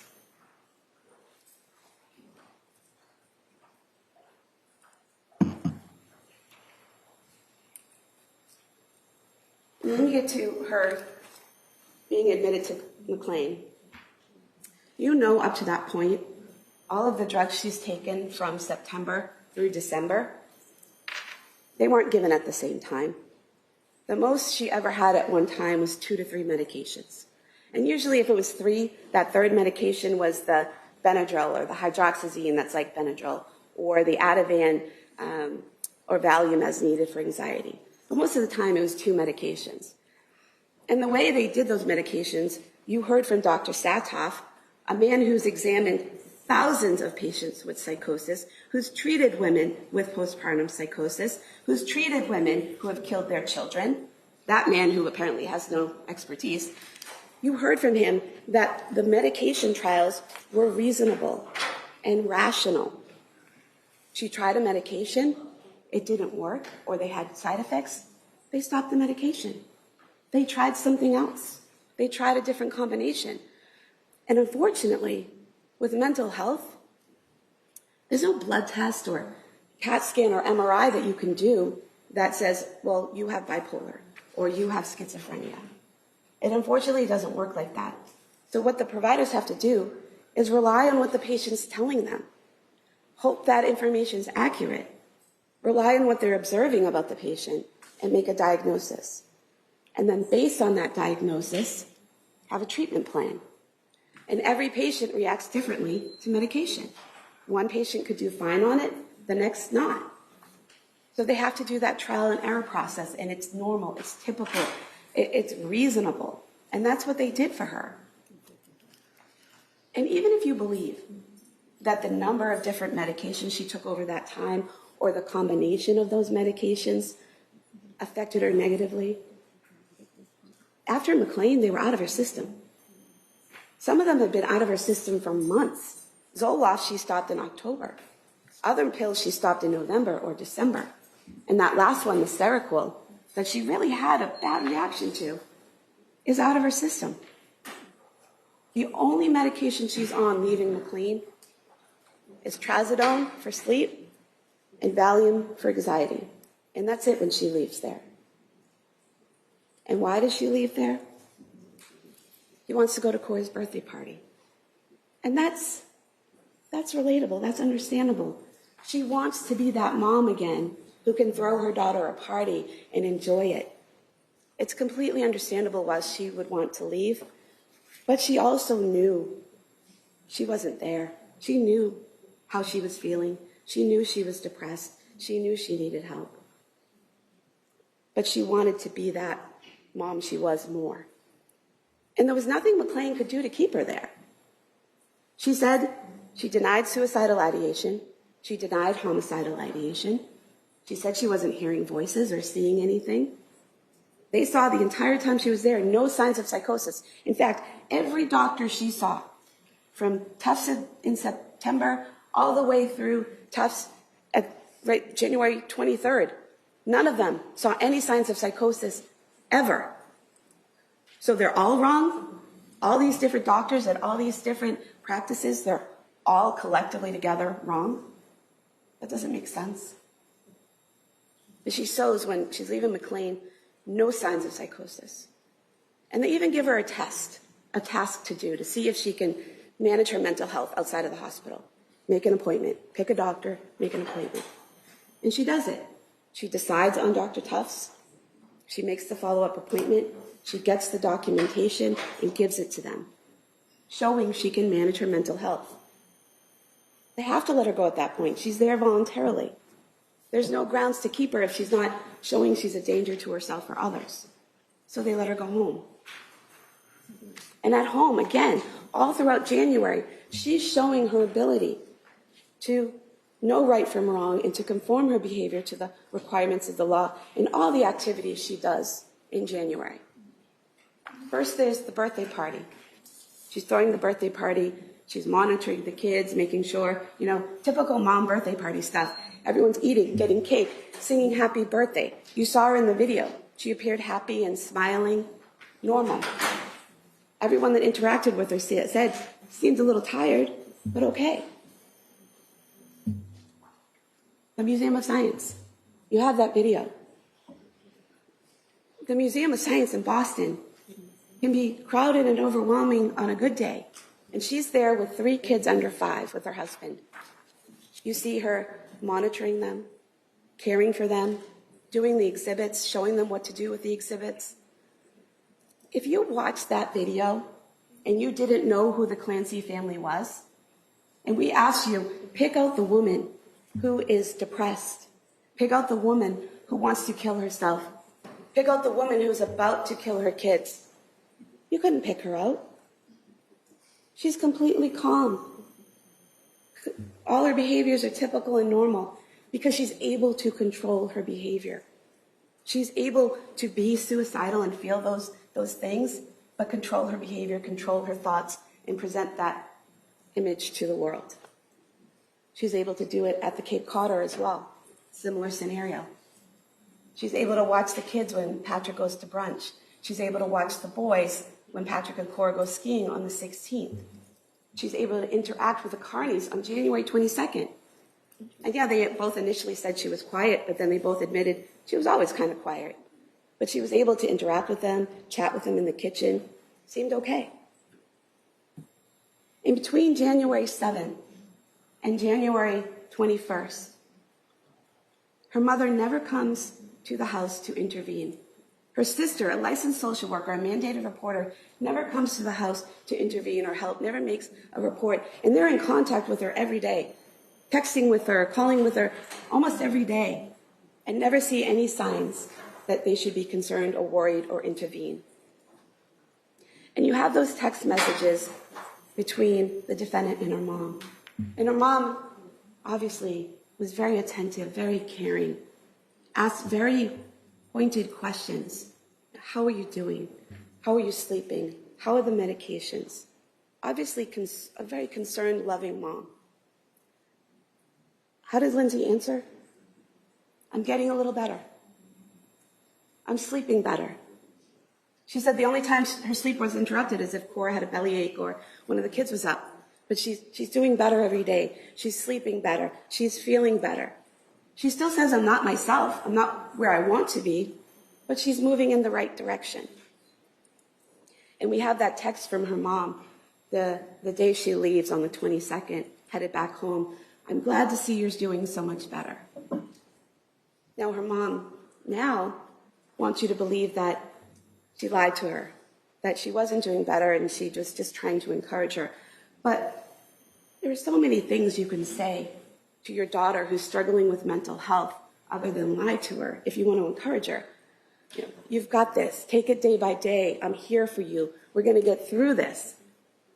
But she wants you to think she lied to her when she said she was doing better. But you know that wasn't a lie. You know that she was doing better, or seemed to be, and that her mom said, I'm glad you're doing so much better, because Patrick said the same thing.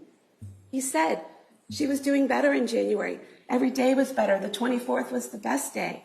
They had hope, because that's what she wanted to show them.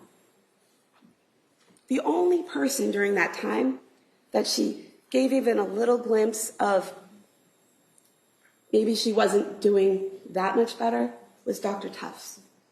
And she told Dr. Tufts that she was feeling depressed, which is why Dr. Tufts prescribed the 10 milligrams of amitriptyline a day. Very low dose. And then she told Dr. Tufts again, still not helping. And so Dr. Tufts raised it to the 20 milligrams. Again, a very low dose, a dose a child could take. And that shows how cautious and conservative Dr. Tufts was being in the treatment of this patient who had had those interactions with medications previously. She was being cautious and conservative and acting with care for the patient by slowly increasing the medication. But even with Dr. Tufts, she still denied having a suicide plan, denied wanting to hurt anyone else, denied voices, denied visual hallucinations, showed no signs of psychosis. All the way up to January 23rd. Nothing. And if you look at their journal, you look at this journal that defense counsel showed you, she's very detailed, excuse me, about when she took medication, what she took, the amount she took, what the effect was for months, starting in October and going all the way up to January. And where it stops, January 18th. Someone who's been so meticulous about everything all the way up to January 18th, and it just stops.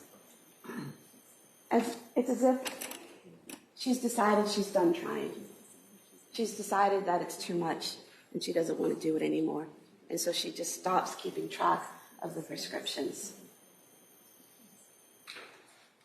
And then we get to January 24th. Everything that happened that day, every person she interacted with, every situation she was in, shows you she knew the difference between right and wrong, and she could conform her behavior to the law. The doctor's appointment first thing in the morning. She's able to drive there. She's able to interact with medical professionals. She's able to seem absolutely fine and normal. And this is a doctor who's treated the kids since Cora was a baby. This is a pediatrician who's known the family and has known Lindsay for almost 5 years. A woman who's trained in recognizing the signs of postpartum depression. She told you she looks for flat affect, she looks for teariness, and some other things that she told you. She saw none of that. She was able to control herself and interact with her in a perfectly normal, concerned mother way. Able to get home from that appointment. She plays with the kids, she takes them outside, she's sending those messages and photos to her mom and to Patrick, basically saying, look, this is a good day. I'm having a good day. Everything's good. I'm getting better. Here's proof. This is what I'm doing. You start to see the planning at about 4 o'clock in the afternoon. When this is on her phone, you can see her search for Miralax, kids Miralax at 4:02. And then a little while later at 4:13, you see her search for takeout from 3V. And then immediately after, she does the Apple Maps search to see how long it takes to get to 3V. Well, defense wants you to believe that, she was checking that because she didn't want him gone for too long. She wanted him home. She was in distress. If you're in distress, don't send him anywhere. Make food at home, have him cook, get delivery, get DoorDash. Go to one of the other restaurants that Patrick mentioned that were 2 minutes down the road. And she didn't have to look up on Apple Maps to see where this restaurant was. You heard from Patrick, they had been there at least 3 times in the months before. She had lived in that area for 4 years. She knew where it was. She knew generally how long it would take to get there. What she needed to know was how long specifically on that night it would take to get there. Because she knew she would have a limited amount of time to do what she wanted to do. And what she had decided to do was to kill the children and then kill herself. And so she needed to know, not generally, but exactly how much time will I have. And then obviously sees that that's not enough time. So then she searches CVS. And not only does she search CVS, she calls them. Calls them and asks them if they have kids Miralax, and they say no, but they have Pedialax and one other medication. And then she asks, is it in stock? Because she needs to know not only what they have, but is it in stock? Because she's adding to this errand that she's sending Patrick out on. And she has to make sure she's not interrupted. She doesn't want that call at 5:33. She wants him to go to CVS and have the medication there and get it and then go on to 3V so she has time to do what she needs to do. So that's why she's calling to see what they have and make sure it's in stock. It's a level of planning there and thinking and decision-making that Dr. Satoff referenced. And then after that, she texts Patrick, it's been a long day, can we do 3V? And he's on board with that. And she's like, okay, check out the menu, let's get on this. And he asks her what she's getting. She tells him the Mediterranean Power Bowl. He says he's getting the pork belly risotto. 5:10 p.m., she's calling that order in. She's talking to the hostess. She gets the order accurate. She is able to answer questions about how she wants her food. She's able to recall and give Patrick's phone number and his name as the person picking up. And then Patrick's leaving to go get the food. And as he's leaving, the kids are in the living room on the couch eating. The defendant's in the doorway near the basement door. And she says to him, oh, by the way, can you go to CVS? Acting like it's this last minute thought, like, oh, by the way, can you get this? And not something that she's been planning for over an hour. She knew about the Pedialax and she knew about 3V and she knew all of that before she even asked him about dinner. But it's like, oh, can you go to CVS on your way and get kids Pedialax? And he, of course, is like, sure, I'll get that. And he heads out the door at 5:15. And that's the time he leaves because he says to her, yeah, just text it to me. And that's such a normal kind of interaction that we had, and you're common sense and life experience. You're headed out the door to run an errand, and someone in your home says, oh, while you're out, could you get me X, Y, and Z? And you're like, yeah, sure, just text it to me. Because you don't want to get there and be like, oh, what did they want me to get? It's such a normal interaction, right? Can you get this for me? Sure, text it to me. And he heads out the door, and she texts it to him at 5:15 p.m. And then he goes to CVS. Even though she's told him what to get and they have it, he still makes that call at 5:33. She calls him back at 5:34. And then he heads out to 3V and then comes home. And when he gets home, puts the things on the counter, and it's quiet. It's quiet in a way that a house with 3 kids under 5 should not be during waking hours. So he calls out to them, no answer. He goes to the basement door and opens it and yells down, and no answer. And he closes the door. He calls her phone, no answer. He goes upstairs and is able to unlock the door and see the blood and see the window open and go down to her. And when he goes down to her, she's no longer actively bleeding. He doesn't have to put pressure on any of her wounds. And he says to her, what did you do? And her response is, I tried to kill myself. And then it's, where are the kids? In the basement. It's not, I heard a voice, I was compelled to do this, I didn't want to do this. Go help the kids. They're hurt, they're in the basement, go save them. No. It's, I tried to kill myself, and the kids are in the basement. And defense wants you to believe that conversation couldn't have happened because of how she sounded on the 911 call. But you heard from the doctors, people can deteriorate over time. When he first gets there, she's able to talk to him. And as that progresses, she's losing the ability to talk. And there's nothing in the medical records about her throat being crushed or her thyroid being crushed. You can look at that. Her thyroid was bruised, her vertebrae were broken, but her throat wasn't crushed. She had the ability to make sound and to communicate. And if you listen to the 911, he's talking to her, and then he's answering the 911 dispatchers about what she said. So even if we can't hear her clearly and we can't understand what she was saying, he could.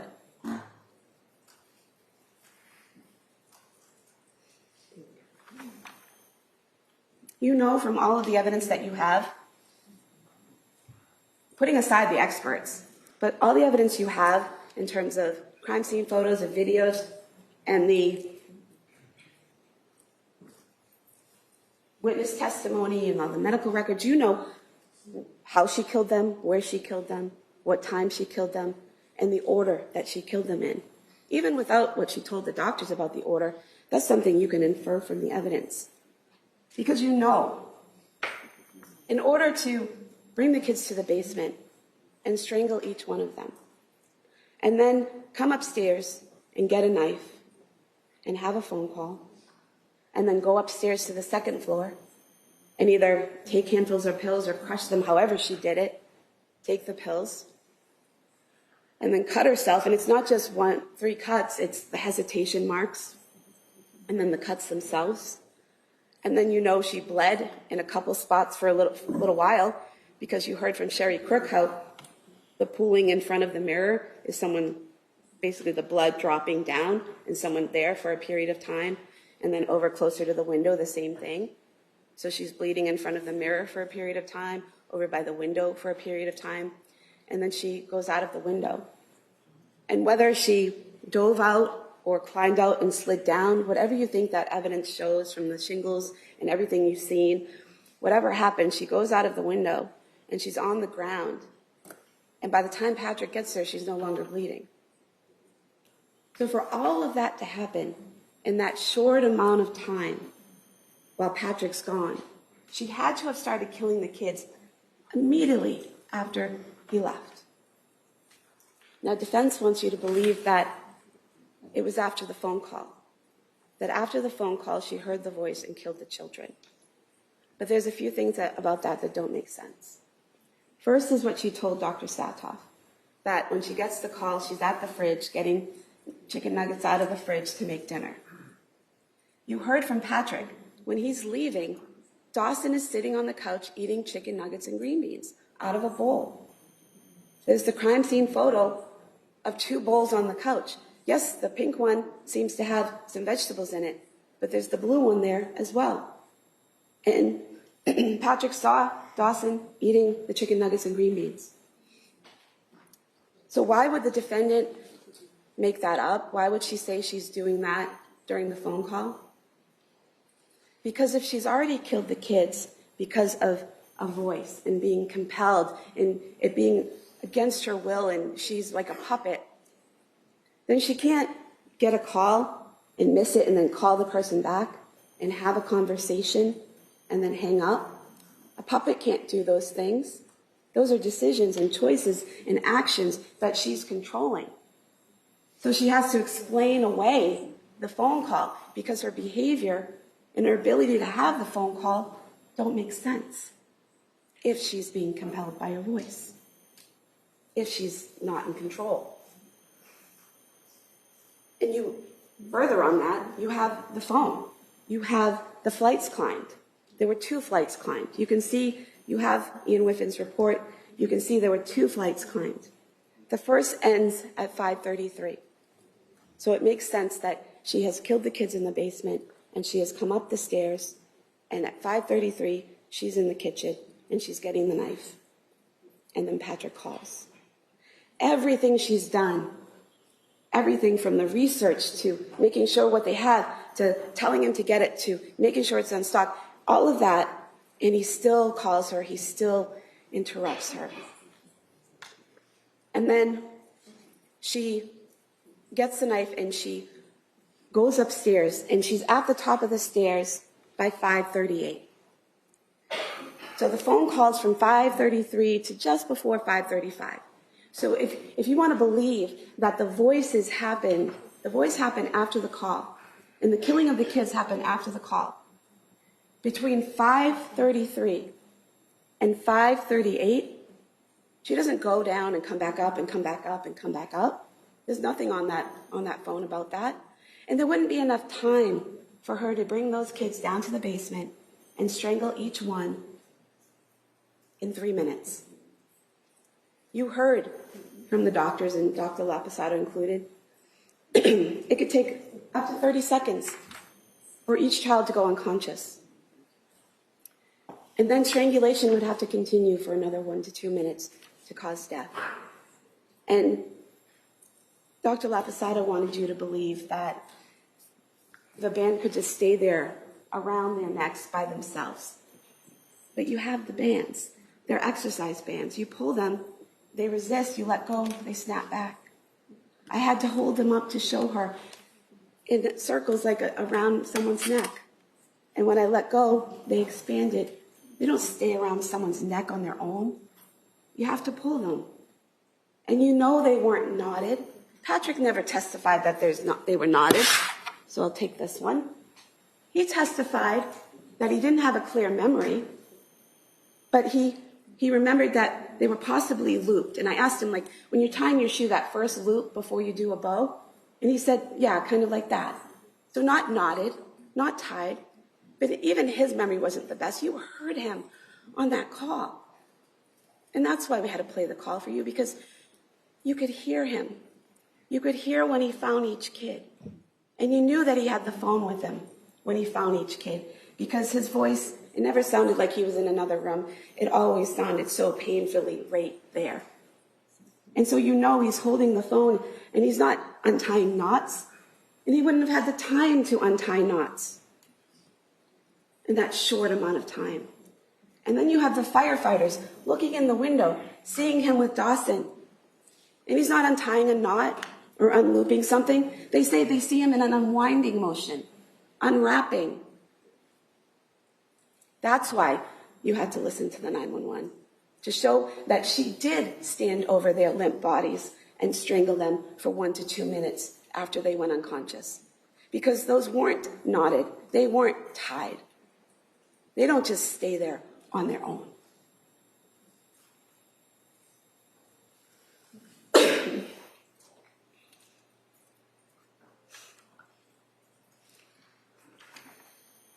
And even if you wanted to believe that at 5:38, She goes upstairs and puts the phone on the bed.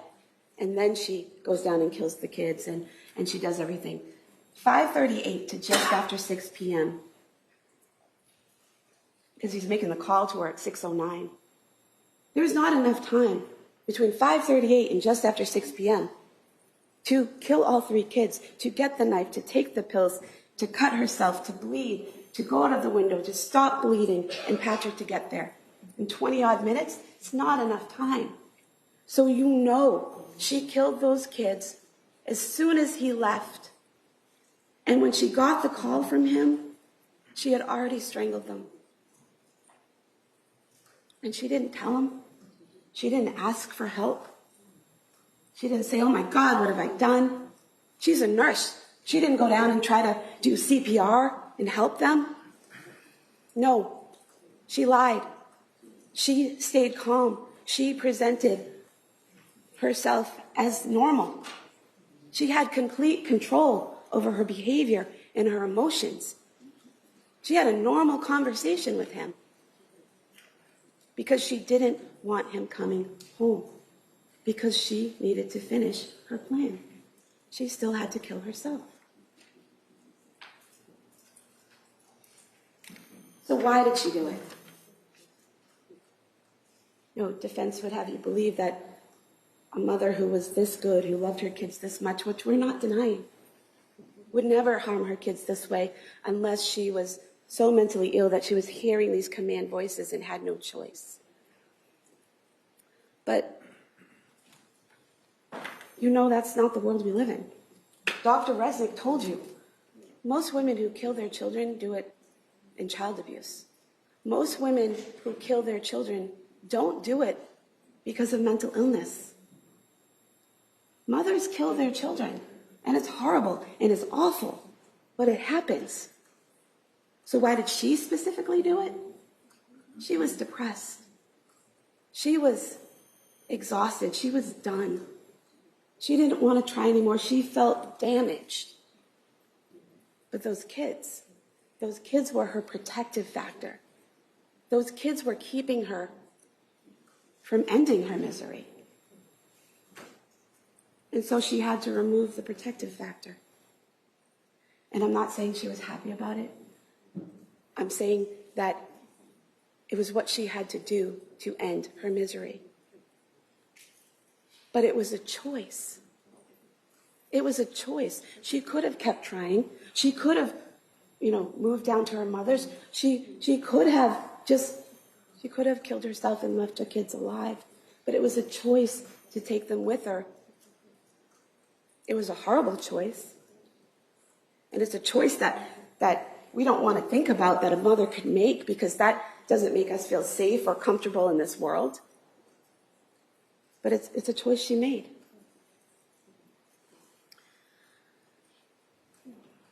She knew it was wrong because she sent Patrick out to do it.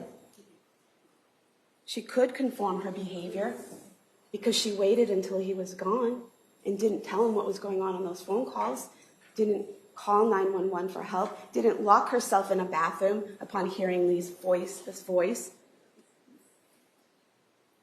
She knew it was wrong. She didn't take advantage of this situation. She created this situation, this opportunity to do what she wanted.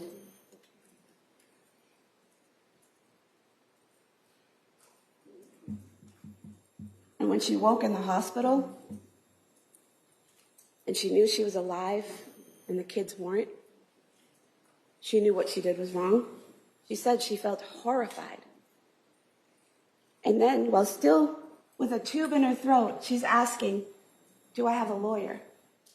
And it's not what defense said. It was after surgery and she's delirious. Look at the records. She had surgery on the 27th. She's asking if she has a lawyer on the 26th. Do I have a lawyer? Because she knows what she did was wrong. And then we get the justification, the excuse of the voice. And there are a few reasons why the voice doesn't make sense. The first is she immediately obeyed it. Dr. Resnick, their expert, the one who knows everything about postpartum psychosis, He teaches other psychiatrists and psychologists. He writes books and chapters and articles about how this is a huge red flag if someone immediately obeys a voice. You heard him talk about Andrea Yates, about how she heard voices to kill her children for months. And what did she do? She committed herself 5 times. She tried to kill herself twice to avoid harming her children. It is said that was all accurate. Let's move on from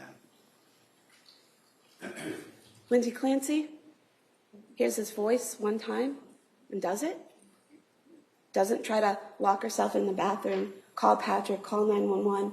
Doesn't try to leave. Leaving little children alone for 20, 30 minutes, not the greatest option, but it's better than killing them. She doesn't try any tactics to avoid the voice. She just obeys.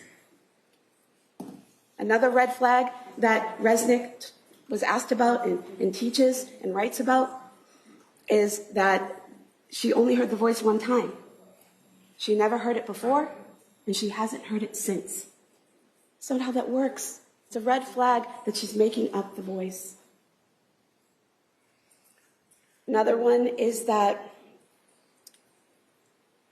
what she said the voice told her isn't consistent. At the hospital, she says the voice said, you have to kill your children so you can kill yourself because they'll suffer without you. What she tells a lot of the doctors is, it says, this is your last chance, you have to kill the kids so you can kill yourself. And then she tells the chaplain, a third version, you have to kill the kids so you can kill yourself because they're in danger. There's these 3 different versions. Another red flag, it doesn't make sense that she's saying the voice says all these different things. And then the fourth thing that doesn't make sense about the voice is that it's vague in its command. It doesn't tell her how to kill the kids, where, with what, nothing. It says kill the kids so you can kill yourself. So she had to choose where, the basement. She had to choose how, strangulation. She had to choose with what, exercise ban. Choose again, exercise ban. Choose again, exercise ban. She had to choose how to kill herself.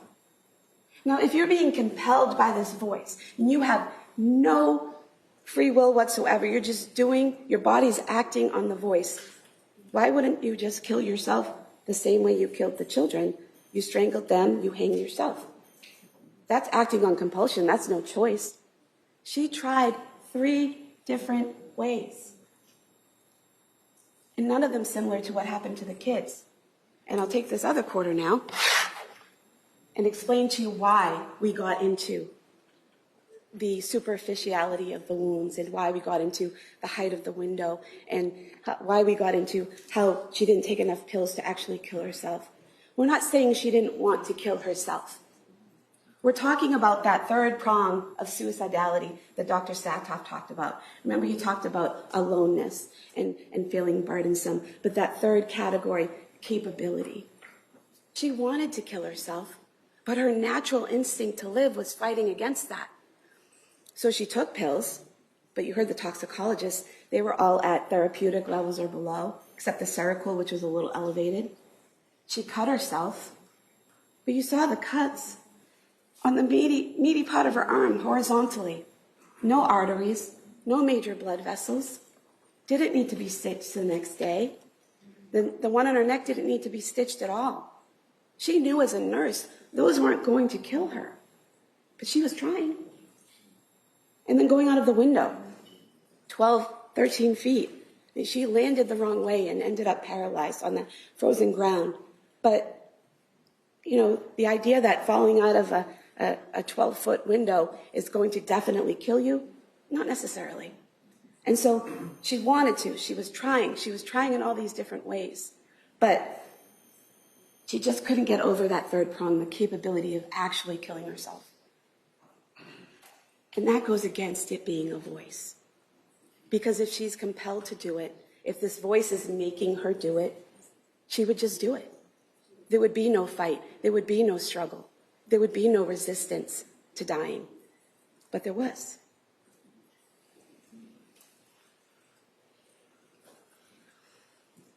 I guess the third one is Dr. Zeisel. We've never said that he told the defendant what to say. Not one witness, not one piece of evidence. The only person that said that Dr. Zeisel, that we were trying to say Dr. Zeisel told her to make up the voice, is defense counsel. He's the only one that asked about it. He's the only one that brought it up. We have never said that in this courtroom, and no witness has said that we've asked. She knew what she did was wrong. She could conform her behavior to the law and chose not to. And she didn't expect to have any consequences because she expected to die with her children. And we get to what we have to prove is that first degree is deliberate premeditation and extreme atrocity and cruelty. You know it was deliberate premeditation because of the way she killed them and the way they died. And the order also shows a rationality. The order she killed them in. Because Cora and Dawson are older. If she had tried to strangle one in front of the other, they would have known this is bad. And they would have tried to intervene or run and hide. And she had a very limited time. She didn't have time to try to find a child who ran off and hid. So taking Dawson first and moving him to a separate room, having Cora stay with Callan and having Dawson go in another room, that's rational. That makes sense. That's ordered thinking. And we didn't show you that post that she made about Dawson being a handful and not being compliant to show she was a bad mom. We showed it to you because it proves she knew that he was a handful. She knew that he was less likely to be compliant, to just go along. She knew that he might struggle. And so it made sense rationally to remove him and separate him first and kill him first. And she brought him into that room, into the office, and closed the door, and she wrapped that band around his little neck. And she squeezed until he was unconscious. As the blood's pooling in his face and causing those blood vessels to burst, causing him pain and panic and confusion. And defense calls Dr. La Posada to say, no, it wasn't 20 or 30 seconds. It was only 5 or 10 seconds until he went unconscious. I'm sorry, how many seconds is it okay for them to have been in pain and panic and confusion? How about it wasn't okay for 1 second for any of those children to feel that? And they all felt it, all for up to 30 seconds. And then she continued strangling their limp bodies for 1 to 2 minutes to make sure they were dead. Deliberate premeditation. And then extreme atrocity and cruelty. The indifference that she showed to their pain, to their struggle, to their suffering, leaving them there on the floor with the bands around their necks, completely indifferent, because she had a plan and she was following it through. Just think of that. The being strangled and the pain and the confusion that they're going through, and it's being done by their mom. Their mom is the one that's hurting them. Their mom is the one that's killing them. That's extreme atrocity and cruelty.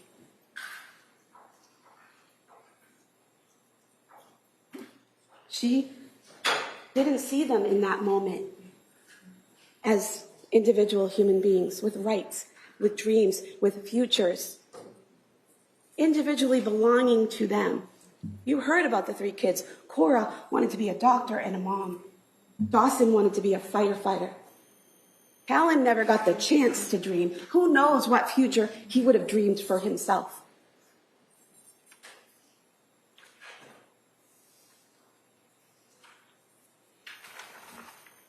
She killed them, and she left them there on the floor with the bands around their necks. She didn't bring them up to their beds and put them with their favorite stuffed animal and cover them up gently and lovingly, leaving them peacefully there. No.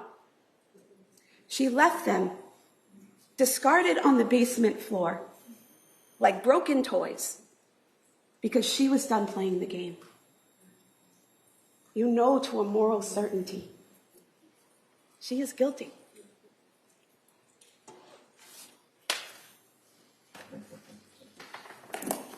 All right, thank you, counsel. Now, members of the jury can sit here for a while. Does anybody need a short break? I think that would. All right. So we're going to return now to the instructions that I have. In rereading my instructions, I just kind of want to make sure that something's clear. So I'm going to ask you to go back to page 6. I think we were talking about murder in the second degree. Everybody get there.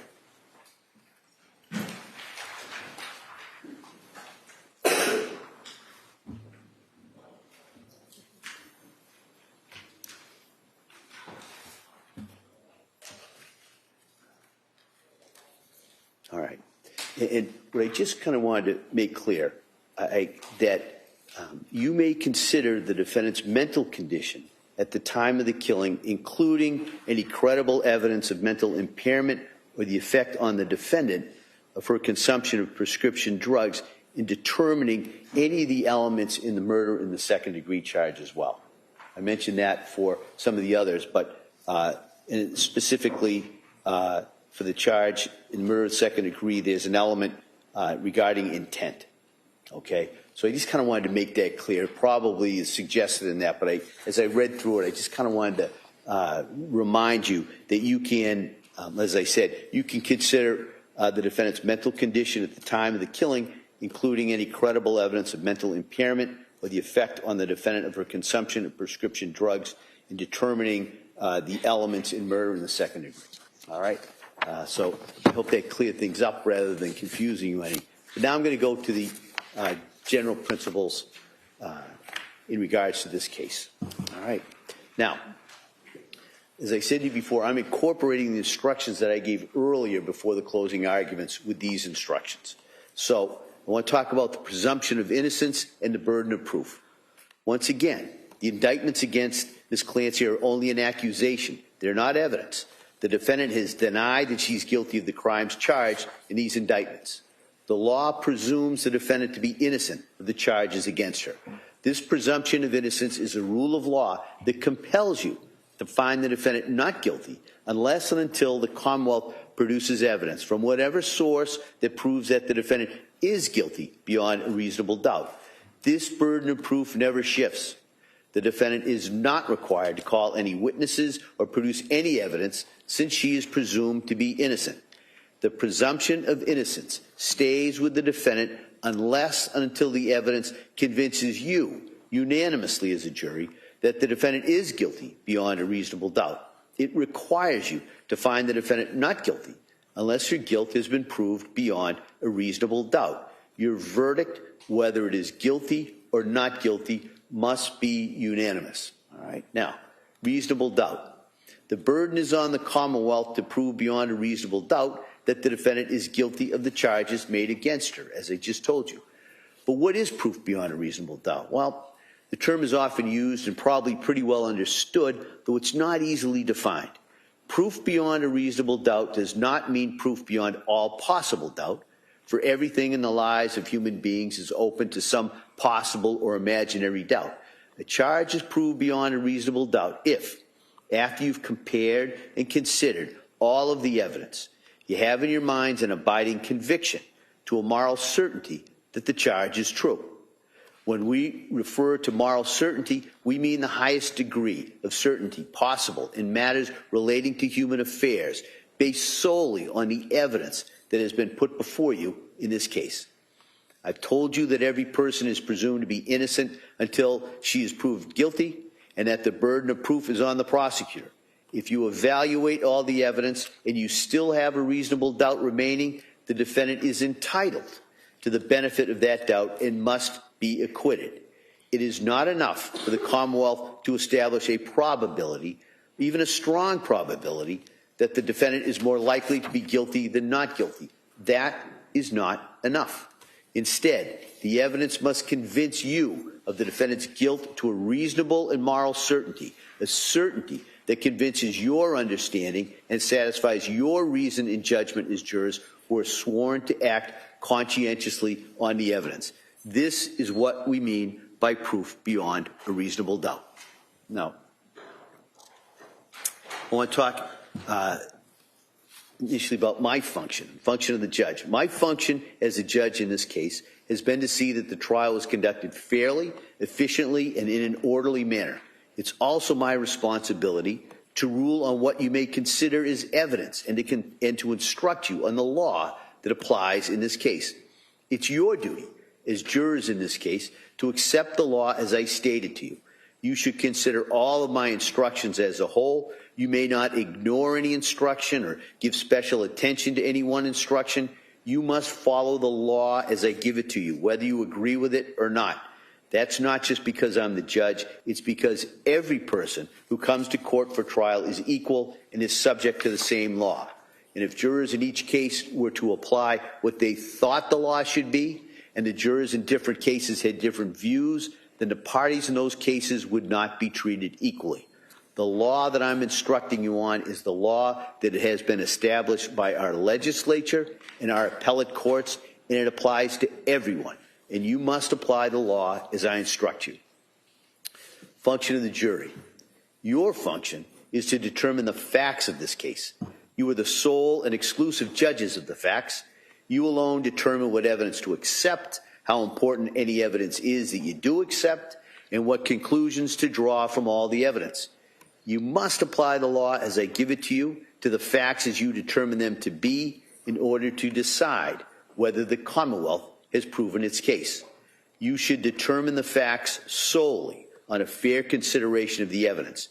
You are to be completely fair and impartial, and you are not to be swayed by prejudice, by personal likes or dislikes towards either side, or by any personal view you may have the nature of the claims or the defenses in the case. Your decisions must rest solely on the facts that you find and the law that I give to you in these instructions. Nor are you to be influenced by any personal likes or dislikes you've come to feel towards any party or any attorney. In this courtroom, every person is equal and is entitled to a fair and impartial verdict in accordance with the evidence and the law. You are not to decide this case based on anything you may have read or heard outside of this courtroom. That, with the exception of that, is the observations you made at that view, and I'll talk about that a little bit later. You are not to engage in any guesswork about any unanswered questions that remain in your mind, or to speculate about what the quote-unquote real facts might or might not have been, beyond what has been proved by the evidence. You should not consider anything that I've said or done during the trial as any indication of any opinions as to how you should decide this case. If you believe that I've expressed or hinted at any opinion about the facts of this case, please disregard it. I have no opinion about the facts or what your verdict ought to be. That is solely and exclusively your duty and your responsibility. Now, I'll talk about function of counsel. It was the duty of the lawyers in this case to object when the other side offered evidence which that lawyer believed was not admissible under our law. They also had an obligation to ask to speak to me at the sidebar about questions of law which the law requires me to rule on outside of your hearing. The purpose of such objections in rulings is not to keep relevant information from you. You should not draw any inference, favorable or unfavorable, to any attorney or their client for objecting to proposed evidence or asking me to make such rulings. That is the function and responsibility of the attorneys in this case. Now, what is evidence? As I told you, you are to decide what the facts are solely from the evidence admitted in this case and not from suspicion or conjecture. The evidence consists of the testimony of witnesses as you recall it, and any documents, photographs, or videos or other things that were received into evidence as exhibits. You may also consider any observations that you made while at the view that we took earlier in the trial. In this case, there may be certain documents or photographs that are entered multiple times. This does not mean that that evidence is any more or less important than any other evidence. You, the jurors, will decide how to evaluate the evidence, that is, what weight to put to it. Now, in reviewing documents and evidence, you might find that there's some information that's been whited out or redacted. This is because the court has made some legal rulings about what evidence is relevant to this case. You should not draw any negative inference against either party based on these redactions, nor are you to speculate about what information has been redacted. In addition, a couple of stipulations were entered into evidence during the course of this trial. A stipulation is an agreement that has been made between the parties. The contents of such stipulation may be accepted by you as facts and relied on you along with other facts that you find based on the evidence. Now, of course, the quality or strength of the proof is not determined by the sheer volume of evidence or the number of witnesses or exhibits. It's the weight of the evidence, its strength, intending to prove the issue at stake that's important. Some things that occur during a trial are not evidence, and you may not consider them as evidence in deciding the facts of this case. A question put to a witness is never evidence. Only the answers are evidence. So if a witness agrees with a fact or a proposition contained in a question, then the fact or proposition agreed to is evidence. However, if a witness disagrees with a fact or proposition contained in a question, then the fact or proposition is not evidence simply because it was suggested in the question. You would have to look elsewhere for evidence about that issue. You may not consider any answers that I've stricken. They're not evidence and cannot be used by you as evidence or considered by you for any purpose. The opening statement and closing arguments of the lawyers, not evidence. They're only intended to assist you in understanding the positions of the party. My instructions and anything that I've said during the trial, not evidence. All right, so if your memory of the testimony differs from the attorney's or mine, you are to follow your own recollection. You must consider the evidence as a whole. Now, I want to talk about direct and circumstantial evidence.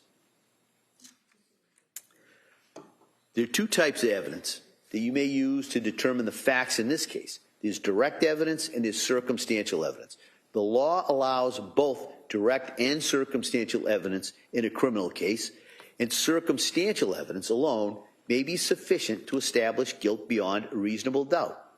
Direct evidence is when a witness testifies directly about the fact that is sought to be proved based upon what he or she claims to have seen, heard, or felt with their own senses. And the question there is whether you believe that witness or not. Circumstantial evidence is when Circumstantial evidence is when no witness can testify directly about the fact that's sought to be proved, but you are presented with evidence of other facts and then asked to draw reasonable inferences from them about the fact that sought to be proved. There are, however, several things you should keep in mind about circumstantial evidence. The first one is that you may draw inferences and conclusions only from facts that have been proved to you beyond a reasonable doubt. The second rule is that any inferences or conclusions you draw must be reasonable and natural based on your common sense and good judgment. In a chain of circumstantial evidence, it's not required that every one of your inferences and conclusions be inevitable, but it is required that each of them be reasonable, and that they all be consistent with one another, and that together they establish the defendant's guilt beyond a reasonable doubt. Inferences must never be based on conjecture, surmise, guesswork, or assumption. And whether the evidence is direct or circumstantial, the Commonwealth must prove the defendant's guilt beyond a reasonable doubt from all of the evidence presented in the case. Now, I want to talk about the credibility of witnesses, all right? It's going to be your duty to decide all the disputed questions of fact. You are going to have to determine which witnesses to believe and how much weight to give their testimony. You should give the testimony of each witness whatever degree of belief and importance that you judge it is fairly entitled to receive. You are the sole judges of the credibility of the witnesses, and if there are any conflicts in the testimony, it's your function to resolve those conflicts and to determine where the truth lies. You may believe everything a witness says, or only part of it, or none of it at all.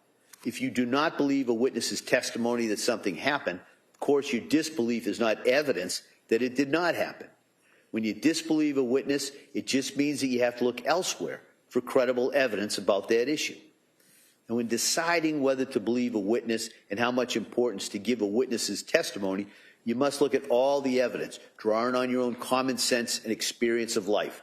Often it may be not what a witness says, but how the witness says it that might give you a clue whether or not to accept that witness's version of an event as believable. You may consider a witness's appearance and demeanor on the witness stand, the frankness or lack of frankness in testifying, whether the testimony is reasonable or unreasonable, probable or improbable. You may take into account how good an opportunity the witness had to observe the facts about which the witness testifies, the degree of intelligence the witness shows, and whether the witness's memory seems accurate. You may also consider any motive that the witness may have for testifying and whether the witness displays any bias in testifying and whether or not the witness has any interest in the outcome of the case. Now, I want to talk a little bit about prior inconsistent statements. When you evaluate the testimony the witness gave here in court, you may consider whether that witness made any earlier statements that differ from or contradict in any way their in-court testimony. That earlier statement is generally admitted into evidence solely for your consideration in evaluating the witness's credibility or believability. If you determine that an earlier statement is different from the way the witness testified in court, you may decide that the witness's credibility or believability is affected adversely, or you may decide that it's not adversely affected, but that is the only purpose for which you may use that earlier statement. You may not consider the earlier statement as evidence or proof of truth of any fact contained in the statement. Now, flip side, I want to talk about prior consistent statements now, all right? The testimony of a witness may be rehabilitated or supported by showing that he or she previously made statements that are consistent with their present testimony. The prior statement is admitted into evidence solely for your consideration in evaluating the credibility of the witness. Should you find the prior statement to be consistent, you may consider the prior statement only in connection with your evaluation of the credence to be given to the witness's present testimony in court. You are not to consider the prior statement as establishing the truth of any facts contained in that statement. Now, I want to talk about the defendant's statements that were made to evaluating psychiatrists or psychologists. You may not consider the defendant's statements made to a psychiatrist or psychologist in their evaluation of the defendant as establishing the truth of any facts contained therein. Those statements cannot be used by you as evidence of premeditation, extreme atrocity, or cruelty, or specific intent to kill. Such statements are admissible only as they relate to the basis of the doctor's opinion of the defendant's mental condition. Now, I want to talk about evidence of post-incident conduct. Now, if you have heard some evidence suggesting the defendant's actions after the killings. I'm not suggesting that these are the facts, because the facts are your exclusive domain. But there is some evidence to that effect, and I mention it here to describe the legal point that's implicated. If the Commonwealth has proven that a defendant did any of these things, you may consider whether such actions indicate feelings or consciousness of guilt by the defendant, and whether in turn such feelings of guilt might tend to show the defendant's actual guilt of the offenses with which he's been charged. You are not, however, required to draw such inferences, and you should not do so unless they appear to be reasonable in light of all the circumstances in this case. If you decide that such inferences are reasonable, it will be up to you to determine how much importance to give them. But you should always remember that there may be numerous reasons why a person not responsible for the crimes charged might do the things attributed to her. Such conduct does not necessarily reflect feelings or consciousness of guilt. So please bear in mind that a person having feelings of guilt is not necessarily guilty. In fact, for such feelings are sometimes found in innocent people. So finally, remember that standing alone, consciousness of guilt evidence, if you find there was any, is never enough by itself to convict a person of a crime. You may not find the defendant guilty on such evidence alone, but you may consider it in your deliberations along with all the other evidence that was presented at the trial. I want to talk next about expert witnesses.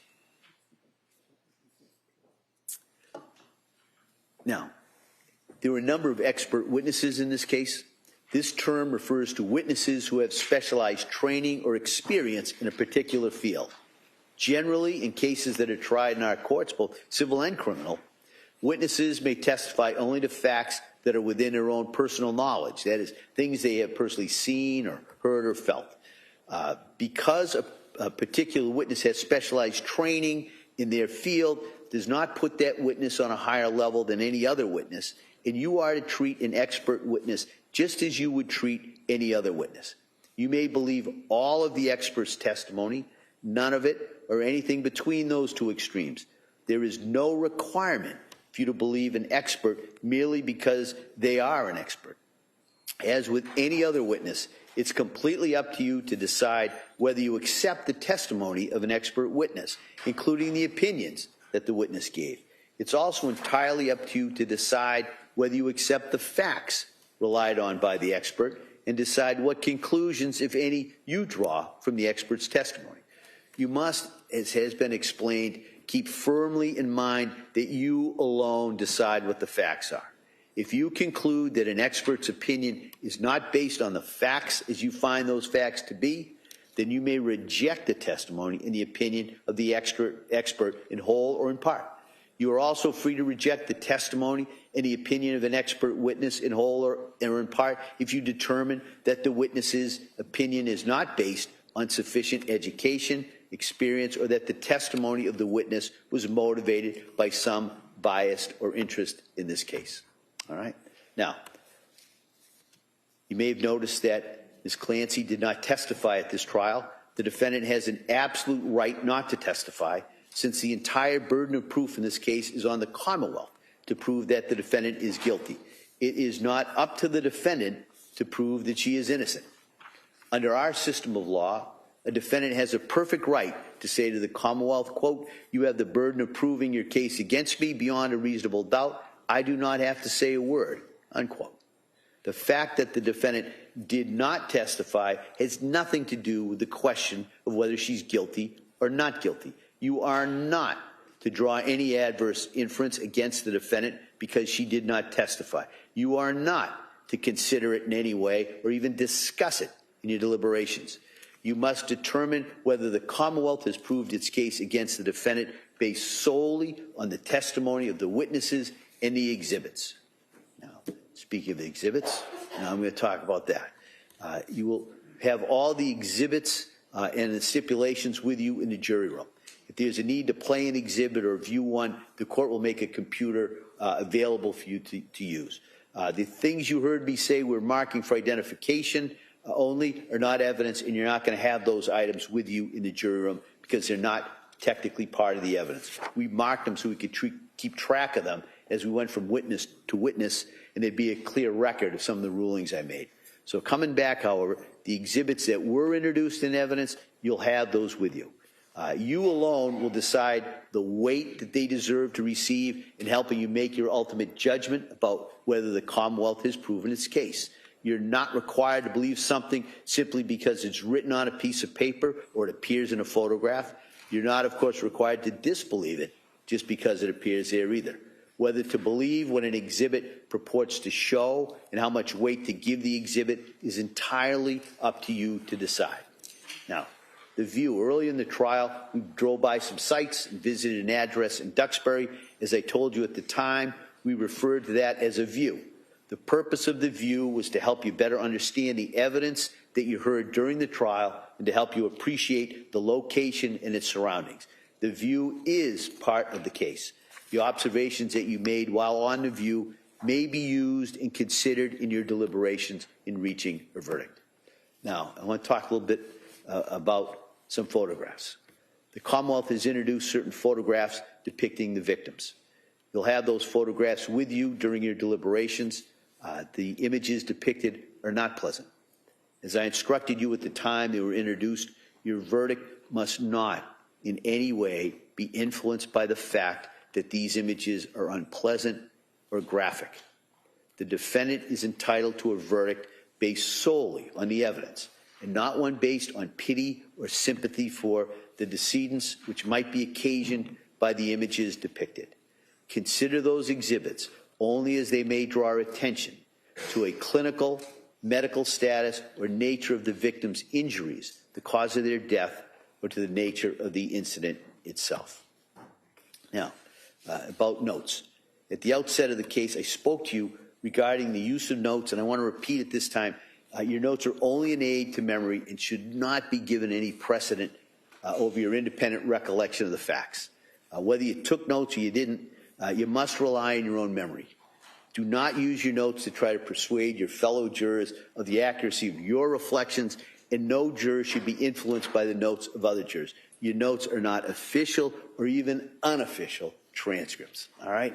Now, we'll talk about the use of phones or computers. During your deliberations, you must not communicate with or provide any information to anyone by any means about this case. You may not use any electronic device or media, such as a computer or a phone, to communicate to anyone any information about this case or to conduct any research about this case until I accept your verdict. Kind of want to make that real clear, all right? So if somebody has a question in that jury room, you are not allowed to try and answer it by anything other than through the exhibits and evidence you've heard, all right? We said, so I just kind of want to make that real clear. Nobody is to use a phone to communicate, to try and look. Don't talk to anybody while you're deliberating. Don't try and look up anything, things like that, all right? Just kind of make that as clear as I can. Now, before I go any farther, I have to do one more duty, and that's to select a foreperson of the jury. We have a foreperson for two purposes. The first is to act as your facilitator. That's to gather everyone around the deliberation table to be sure that everyone has a full and fair opportunity to speak and to share their views, and to ensure that all of you are always deliberating together as a group as you work to reach the verdict in this case. The second purpose of the foreperson is to act as your spokesperson here in open court. So when you're ready to return your verdict, we'll bring you all back out as a group. We'll ask you to remain standing, and we'll ask the foreperson on everyone's behalf if you've reached a verdict. And if you have, we'll go through the process of having that verdict reported by the foreperson on your behalf, and then it's recorded in the case. All right? So those are the two roles of the foreperson. So in this case, I'm going to appoint in seat 18, juror number 257 as the foreperson of this jury. Okay? Now, members of the jury, if during the course of your deliberations you should have a question about the law or about my instructions on the law, and by telling this, I'm not suggesting you'll have one, but if you should do the following, all right? You should all first agree on the form of the question, have the foreperson write it down on a piece of paper, and the foreperson should give it to the court officer, who'll bring it to me. I'll call the lawyers together. We'll consider your question and how I should respond to it, and then I'll either bring it back out here in the courtroom and respond to you here in open court with an answer, or if it's appropriate, I might just write the answer down in response to your question and send it back to the jury room. So now that process accounts for, may cause a lag time between when you ask the question, get it sent out here, and I meet with the lawyers, decide how we answer it, and get the answer back to you. So if you can continue to keep deliberating while waiting for my response, by all means do so. If you cannot go further without my response, then stop, and I'll get my response to you as quickly as I can. If it's necessary to communicate with me on any matter during the deliberations, I'd ask you to do so in writing. Send me a note, and I'll respond to it. You're instructed not to talk to anyone else about any aspect of the merits of this case during your deliberations, and that includes the staff, court officers, lawyers, witnesses, parties, family members, friends, acquaintances, anyone, all right? Now, your communications with the court officers should have to do, really just matters of scheduling and breaks, when you come back to the courtroom, that kind of thing. But even with them, don't discuss what's going on inside that jury room if you can. And then while you're in the jury room, you should all talk about this case only in the presence of each other. That is, at some point, we'll have lunch brought to you. So if you'd like, you may as a group decide to suspend your deliberations, have lunch, and then return to the deliberations. Or you might decide you'd like to work through lunch while deliberating. Either way, the only thing we can't have is some of you eating lunch separate from others while deliberating, all right? So no subcommittees in a sense. What you do as a group, all right? You do it all together. Now I'm going to get to a difficult part, reducing and sending out the jury, all right? When we impanel a jury at the beginning of a trial, we never know whether some personal emergency will arise or during the course of the trial, which would require one or more of the jurors to be excused from further jury duty. To avoid having to start the trial all over again, if that should occur, we impaneled, in this case, 18 jurors, even though the case will be eventually decided by 12 of you. And we made that decision because this is a lengthy case over the summer.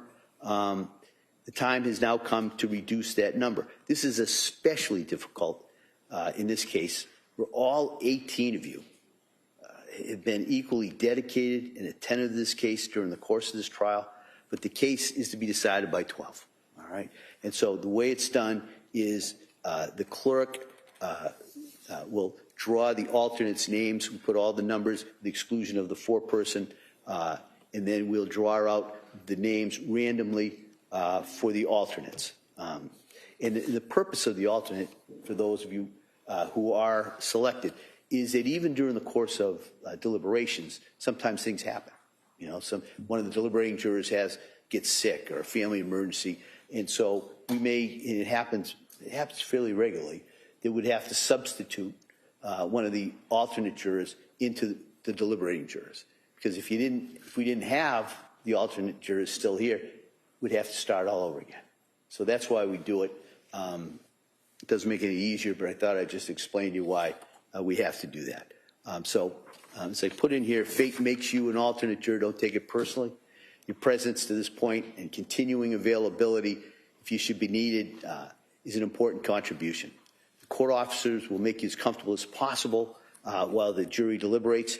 If you're an alternate juror, you should not discuss this case with anyone at all while the deliberations are ongoing, nor discuss it among your fellow alternates, as the need might come up that you have to join in the deliberations. So in other words, the alternate jurors can't have their own kind of informal deliberations, and it's very difficult, but I just kind of want to make that clear, that you have to do that, or you cannot do that. So at this point, I'm going to ask the clerk to reduce the jury at this point.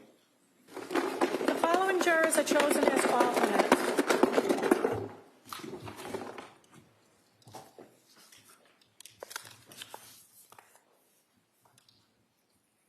Juror number 157 in seat number 11.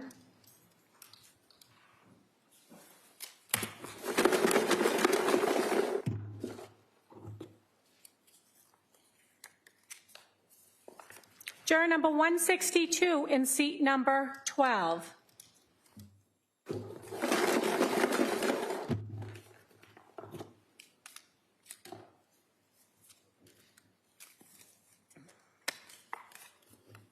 Juror number 385 in seat number 14.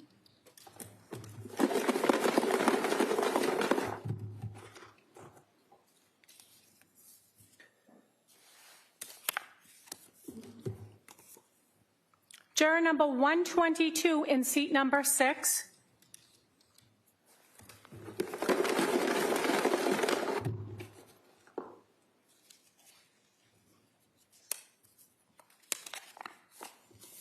Juror number 124 in seat number 7.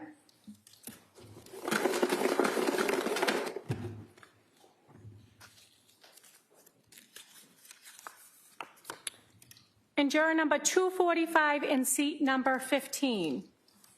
All right, thank you. Now,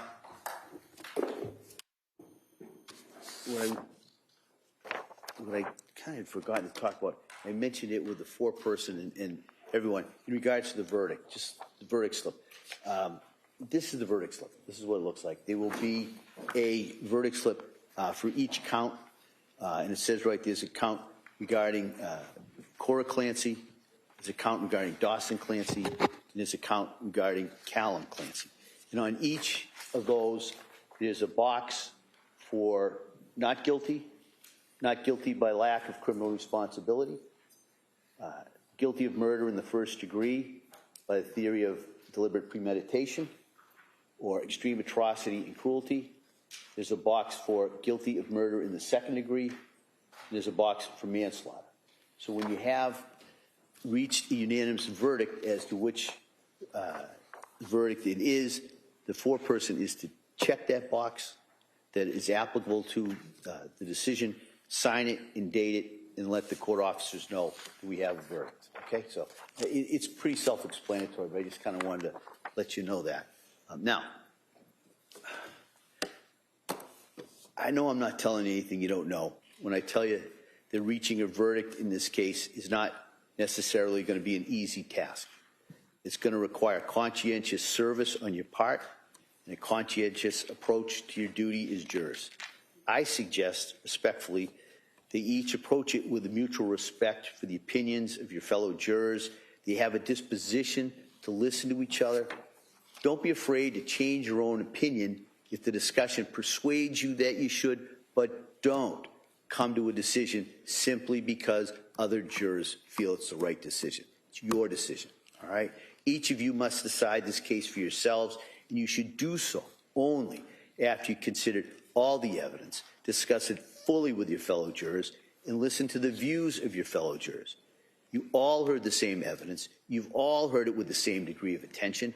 You're all governed by the same desire to arrive at the truth, and you're all under the sanction of the same oath that you took as jurors at the start of this trial when you agreed to well and truly try the issues between the parties in accordance to the evidence and the law. Now, I'm about to submit this case to you, and I need not remind you that you have an awesome responsibility. But I believe that you will bring to bear all the wisdom and the judgment and the conscience that you possess in reaching a verdict in this case. All that we can expect from you is that you decide this case with integrity and with principle. Now, everyone has feelings, assumptions, perceptions, fears, stereotypes. Those are implicit biases that we may not even be aware of. These hidden thoughts can impact what we see and hear, how we remember what we see and hear, and how we make important decisions. Because you're making such an important decision in this case, I strongly encourage you to evaluate the evidence carefully. Resist jumping to conclusions based on personal likes or dislikes, generalizations, gut feelings, prejudices, sympathies, stereotypes, or biases. The law demands that you return a just verdict based solely on the evidence, your individual evaluations of that evidence, your reason and your common sense in these instructions. Our system of justice is counting on you to render a fair decision based on the evidence and not on biases. Please have confidence in what you're about to do, all right? I have that confidence in you. I don't think I've ever seen a more dedicated group of jurors in any trial that I've ever been involved in. You're all people of intelligence and common sense. Collectively, you're bringing a truly powerful force to determine the truth of the matters in this case. And I, as I said, have great confidence with this case in your hands. You're honest, thoughtful, and fair, and be that as you took the oath to be. I am completely confident you'll be able to arrive at a just verdict, whatever that verdict may be. So at this time, I'm going to ask if I could see counsel at sidebar just for a second, and then we'll have the clerks swear in the court officers, and then you'll be sent out to deliberate.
Do each of you solemnly swear that you will take charge of this jury and keep them in some convenient place until they have agreed?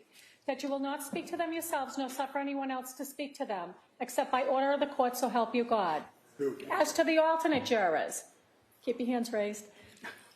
Do you solemnly swear that you will take charge of these alternate jurors and keep them in a convenient place, separate and apart from the other members, that you will not speak to them yourselves nor suffer anyone else to speak to them, except by order of the court, so help you God? I do. Thank you. All right. Members of the jury, you may now retire to consider your verdict. Thank you. Court, all rise. Jurors, there be no votes. Construction, television.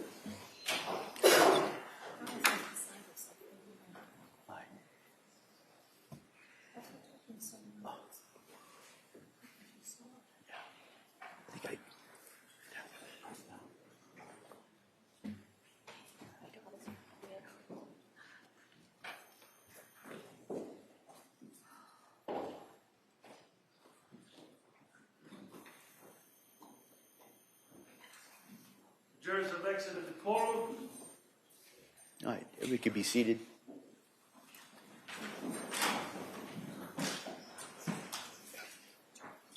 I just wanted to make one comment, and it really is, unless you've tried a difficult murder like this one, you may not be aware how difficult and tough it is to try a case like this.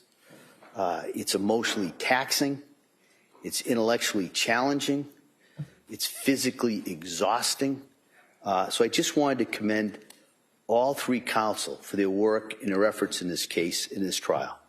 I know how challenging it's been for them, so I just kind of wanted to acknowledge that and thank them for their efforts in regards in this case. So then before we break, could I see counsel just in regards to a couple of the exhibits?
All rise.